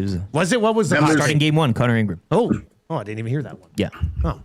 And I you know what, you say he might get sent down, and that might be the case, Dusty, but they might look at it in a different way where, okay, if we send Ingram down, he's playing, Jari's playing up top. Once playoffs roll around, he'll be back. Then he comes back up, and maybe there's a decision made there, right? Because I think the best thing that especially with these two, just the way they're playing, you want them to keep rolling, right? You don't want them just to start watching one guy. If you get them both playing, and then if something does happen, Jari does, God forbid something happens to him and he gets injured again, then at least Ingram hasn't been sitting there watching. He's still got his game at a good level. Gage, I know you try to listen to a lot of the show every morning. Did you hear Trev's hot tub story with Glue Guy earlier today? I didn't hear I saw the pictures. Trev, tell Gage about how much fun you had in the hot tub. Tell him about all the things you guys were doing. Why? I already said it. I had lots of fun with Glue Guy. Okay, it was great. We were splashing. We were pushing each other around. Pushing each other around, hiding under the water, right, Trev? Yeah. We take a dip, and then where's Glue Guy? Oh, there he is, just laughing. It was so fun. Gager, I want to go in the hot tub with you next. No. No. Look at this! Look at this! Look at that! That is that is something else. Look at that! Gager has FOMO. Look, I have my hand on his shoulder in that photo. It's creepy. It's not creepy. You have FOMO. I know you wanted to be there. Next time. No, it's not. You've put your hand on my shoulder, and it's kind of creepy. But you love it. That's why I keep. No, hey, there's a little bit of a bromance in the studio. That's fine. Right? Yeah. You're part of. I'm not much of a. I'm not about the human soup. I'm not a hot tub guy. Oh, you're not a hot tub guy at all. Hey, I love hot tubs. No. You can join LT and just watch. Yeah, you and Eric can just watch. Yeah, I'm going to be watching in the chair. I'm years ago on 1260. I think I told the story, or was it? I don't know where I told the story, but I'm a sauna guy. Like, you've talked about the sauna quite a bit, yeah. Yeah, the sauna meister hitting me with the branches and stuff. Yeah, like that's where I'm exactly.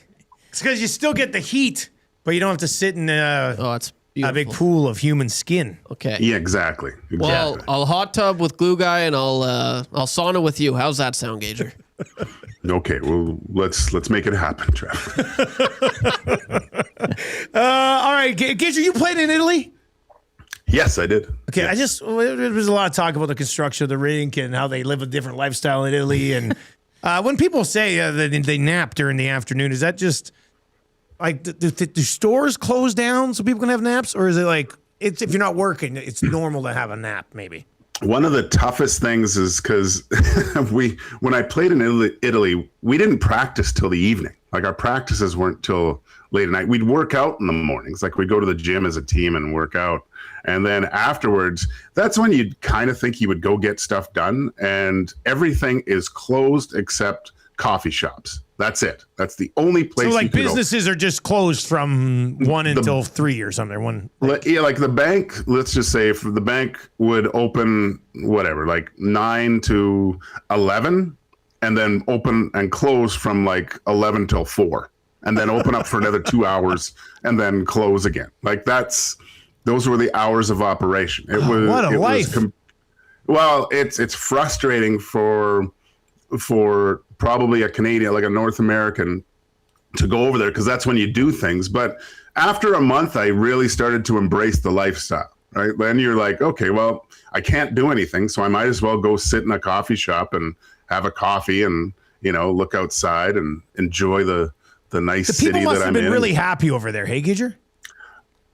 It's the most wonderful place on earth. Like everyone is just great. It's the food, everything. I was in a little ski village, so I would go up to the mountain and have lunch with my son. He was 3 years old and he'd run away all over the place. Then I'd go and take him skiing. It was just it's a ridiculous place. Now, the rink stuff is interesting because they still have other rinks there. Like just down the road, I mean, they have the previous setup from Torino. I mean, that rink's still there, I still believe. And even in Cortina, there is a hockey team that plays there that has a rink. So if something happens with this rink, they can always move the venue, I guess. But I don't know. It's interesting to see pictures of where they're at, but yeah, man, it's a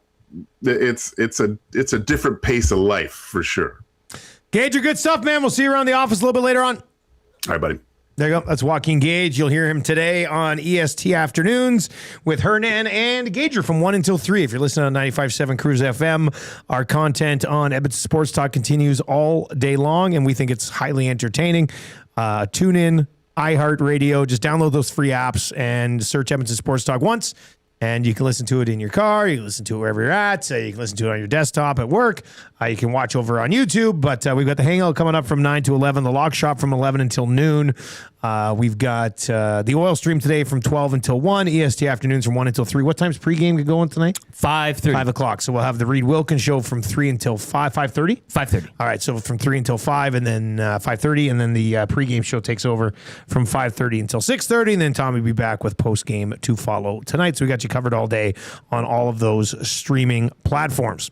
It is the Oilers and the Hawks tonight. Let's dive into the GCL Diesel Orange and Blue Breakfast. GCL Diesel, providers of the best diesel engine components around, from turbochargers to injectors, fuel pumps to sensors. They've got it all. They're the critical engine component experts, proud to serve Edmonton and the Northern Alberta area for over 50 years. GCL Diesel, diesel understood. Edmonton Oilers tonight, they did milk a point. Yep. On Saturday. I'm trying to keep this point streak alive, as is Connor McDavid. McDavid between Hyman and Nuge, Draisaitl, Podkolzin, and Kapanen. No reason to touch that one. Roslovic with Savoy and Howard, and then Lazar with Frederick and Matthias, Janmark, Ekholm, Bush, Nurse, and Emberson, and then Spencer Stastny with Regula. As for the Chicago Blackhawks, here's what they're rolling with right now with Connor Bedard back. Bedard on the left wing with Ryan Green at center and Andre Burakovsky. Dickinson with Bertuzzi and possibly Mikheyev. Oliver Moore with Lardis and Teravainen. Foligno with Slaggert and Donato. Vlasic, Murphy, Kaiser, Levshunov, Korchinski, and Greshlik on the back end for the Chicago Blackhawks. If you're thinking they're going, it sounds like the Oilers should absolutely own the Chicago Blackhawks. A couple of quick notes on this. The Oilers have won 3 straight and 9 of their last 10 against Chicago, outscoring them 40-27. McDavid looking to extend his career high point streak to 19 games. He's got 42 points in his last 18 games. And Draisaitl has a point in 19 straight games versus the Hawks, his longest active streak against any opponent. As for a list of guys who can't go tonight, what do we got, LT? Also 5 in a row at the United Center for the Oilers. That's big too. It's all lining up here. Who can't go for the host Chicago Blackhawks? Frank Nazar on the IR. Arvid Soderblom and Spencer Knight both day-to-day as well. Louis Crevier listed as day-to-day for the Edmonton Oilers. Tristan Jarry, Adam Henrique, and Jake Woolman. And a few of them close to return. Henrique not, obviously. Henrique not, but Jarry the other and two, Woolman yeah. probably, maybe. We were promised a Woolman on this trip maybe or something. Well, we'll see. What's your key to a victory tonight, buddy? The dads. Do it for dad, win it for dad. I understand Gager's thing where it's like the next night in Nashville could get a little, What a great trip for the dads, though. I mean, I've had some good nights in Chicago. And apparently Nashville's incredible. Yeah, so. yeah. This is a real good one. So then they were there, Saturday, obviously, Leon's thing. So, it's to me, it comes down to the daddies. That's what I always say to Marshall and Elizabeth. I said, you guys better play pro hockey because I want a dad's trip. Yeah. Well, how many you've been a key to a victory, I'm sure, in a lot of Marshall and Muzz's games. And you being there. I think minor hockey coaches are probably a little bit... Look, you were the one that got the ref... what's the ref going on didn't here? change Talk to anything. me. Well, no, but at least you got his attention. So the next time that he'll... Yeah. You can't just... You have to do some sort of explaining, do you not? You can't just like...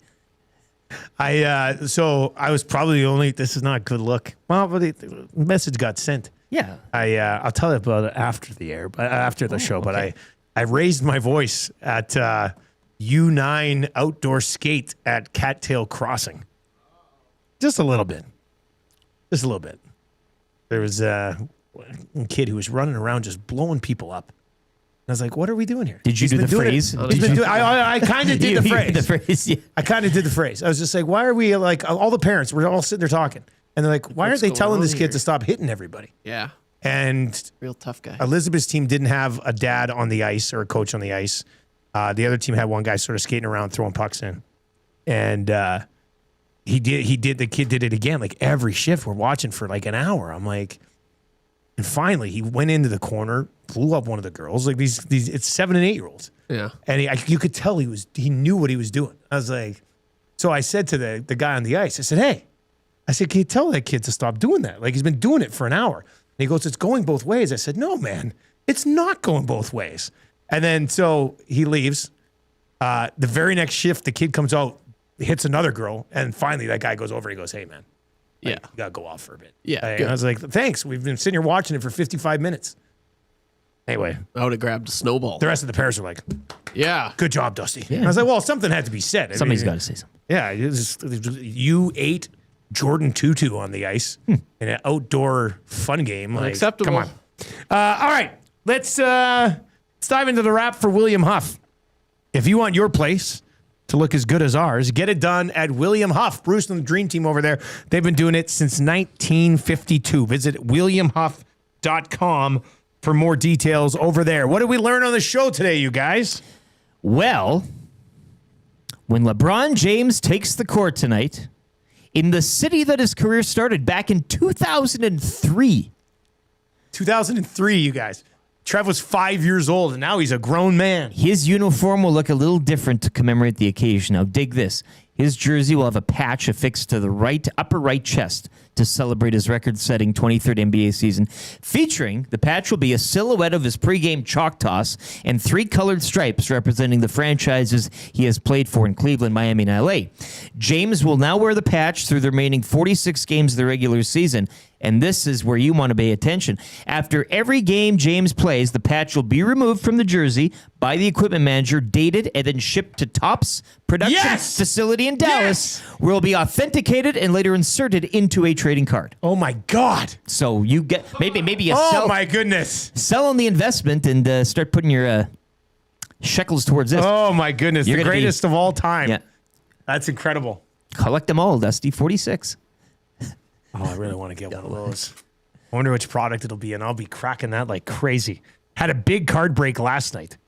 Everybody's loving it. Pulled a Quinn Hudson Future Watch Auto. Quinn Hudson. What did I say? Houston? Quinn Hudson. Not Quinn Hudson. Lane Hudson. Future Watch Auto. That apparently is like worth like $1,000 raw. So it was a big break last night. So much so that I'm going to probably do another one on Wednesday. Well, I'm right back in it. Do one of these LeBron patch breaks maybe sometime in the future. No, those will be for me. Oh, that's exciting, isn't it? You do the break for yourself. Yeah. You enter in all the spots under fake name, like Dex. Oh, yeah, the whole thing. Yeah, that's not sketchy at all. All right, so the others tonight. I'll say my game day prediction is they get a goal from a defenseman. Nope. With the dads in the house. Early bird bet is up. Oilers to win. McDavid 2+ points, and the Lakers to win. It's all tied together now at plus 175. La Bamba guy. This is a pretty good one. I like this. Dusty to Dusty in the mirror after pulling one of those LeBron patches. I want to tell you, congratulations on your success, young man. You hold your head up. All right, well, that's your sound of the day today. I mean, I think it's pretty clear. Like the whole thing. You got the full let me see if I got the. Do I have the full thing? I thought I had the something full about thing. that market and great sound bites, hey, over the years. That Jacksonville usually does not let us down. Here's the full thing. I'll grab it for you. This is gonna be your sound of the day. It's probably gonna lead into your text of the day as well.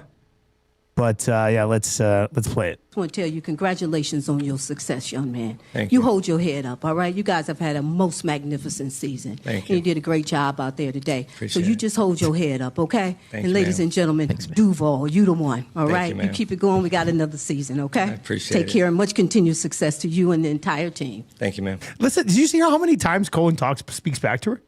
After every comment, it's because he's like, okay, that's enough, yeah. that's enough. Listen to this again. Listen to him. I want to tell you, congratulations on your success, young man. Thank you. you. Hold your head up, all right? You guys have had a most magnificent season. Thank And you did a great job out there today. Appreciate so you it. just hold your head up, okay? Thank and you, ladies ma'am. and gentlemen, Duval, you the one, all Thank right? you, ma'am. keep it going. We got another season, okay? I appreciate Take it. care and much continued success to you and the entire team. Thank you, ma'am. He said tell you, he said congratulations. thank you or appreciate it 7 times. 6 or 7. I'm not too sure. Yeah, he totally went over there for supper, didn't he? Oh, he must. Like have. Yeah. You look like you need something. She to eat. made him a good Yeah. home cooked meal. That was really nice. All right, that'll bring us to our text of the day today. I believe. Let me. I've got a few different texts written down here, but let's get to your text of the day for Royal Pizza. Royal Pizza, still The text of the day. Yeah, this is a good one. Trev's grandma, after he shows her his ODR highlights. I want to tell you, congratulations on your success, young man. Thank you. you. Hold Thank your you. head up. Thank you. Appreciate it. That's funny, right? I like that one. Oh, that's good. Bruce Burns, congratulations, Bruce. I also love the guy who uses first and last name as his handle. Yeah, that's a strong name. That's Bruce always Burns, good. yeah. Like if you just scroll through the inbox right now, we're talking first and last names. Loomis from Nashville, Late Night Lenny, KDK, Hoof, Vincenzo, Darren, Taco, Trainer Mark, Pistol Pete, Andrea from Calgary, Bruins and Jags fan Chad, Hungover Man in GP, Adam in Quebec City, and Bruce Burns. Congratulations, Bruce Burns. You've won the Royal Pizza text of the day. Still making it great with the best and freshest ingredients you'll find. Top-notch service for over 55 years. Order online today, royalpizza.ca, or visit one of their 14 locations in the Edmonton area. Rip City Step points out that Steph and Del Curry have moved into second all-time in NBA points for a father and son combo, behind LeBron and Bronny. What can you say? When you lead in pretty much everything, it's going to continue to happen. All right, so what do we got coming up on 95.7 Cruise FM? Let's find out, eh? Probably some good classic rock. Oh, of course. Song 2 from Blur. That's a big one. That was pretty popular when I was a teenager. That's why it's classic rock now. Good sport anthem as well, I guess. Oh, definitely. Yeah, definitely. It's a nice little tie in here. We got the Hangout coming up on iHeartRadio, TuneIn Radio, EdmontonSportsTalk.com, and over on YouTube. What a Reed Wilkins on the Hangout today? Murray McCourt, Reed Wilkins, Tom Gazzola, and Matthew Wannick on the Hangout today. That's a big one. You're going to want to stick around for this. The Hangout is on the way next. That's going to do it for us today. I'll be back with the Lock Shop at 11 today. For YouTube Trev, Lieutenant Eric, I am Dustin Nielsen. We will talk to you tomorrow. Take it easy.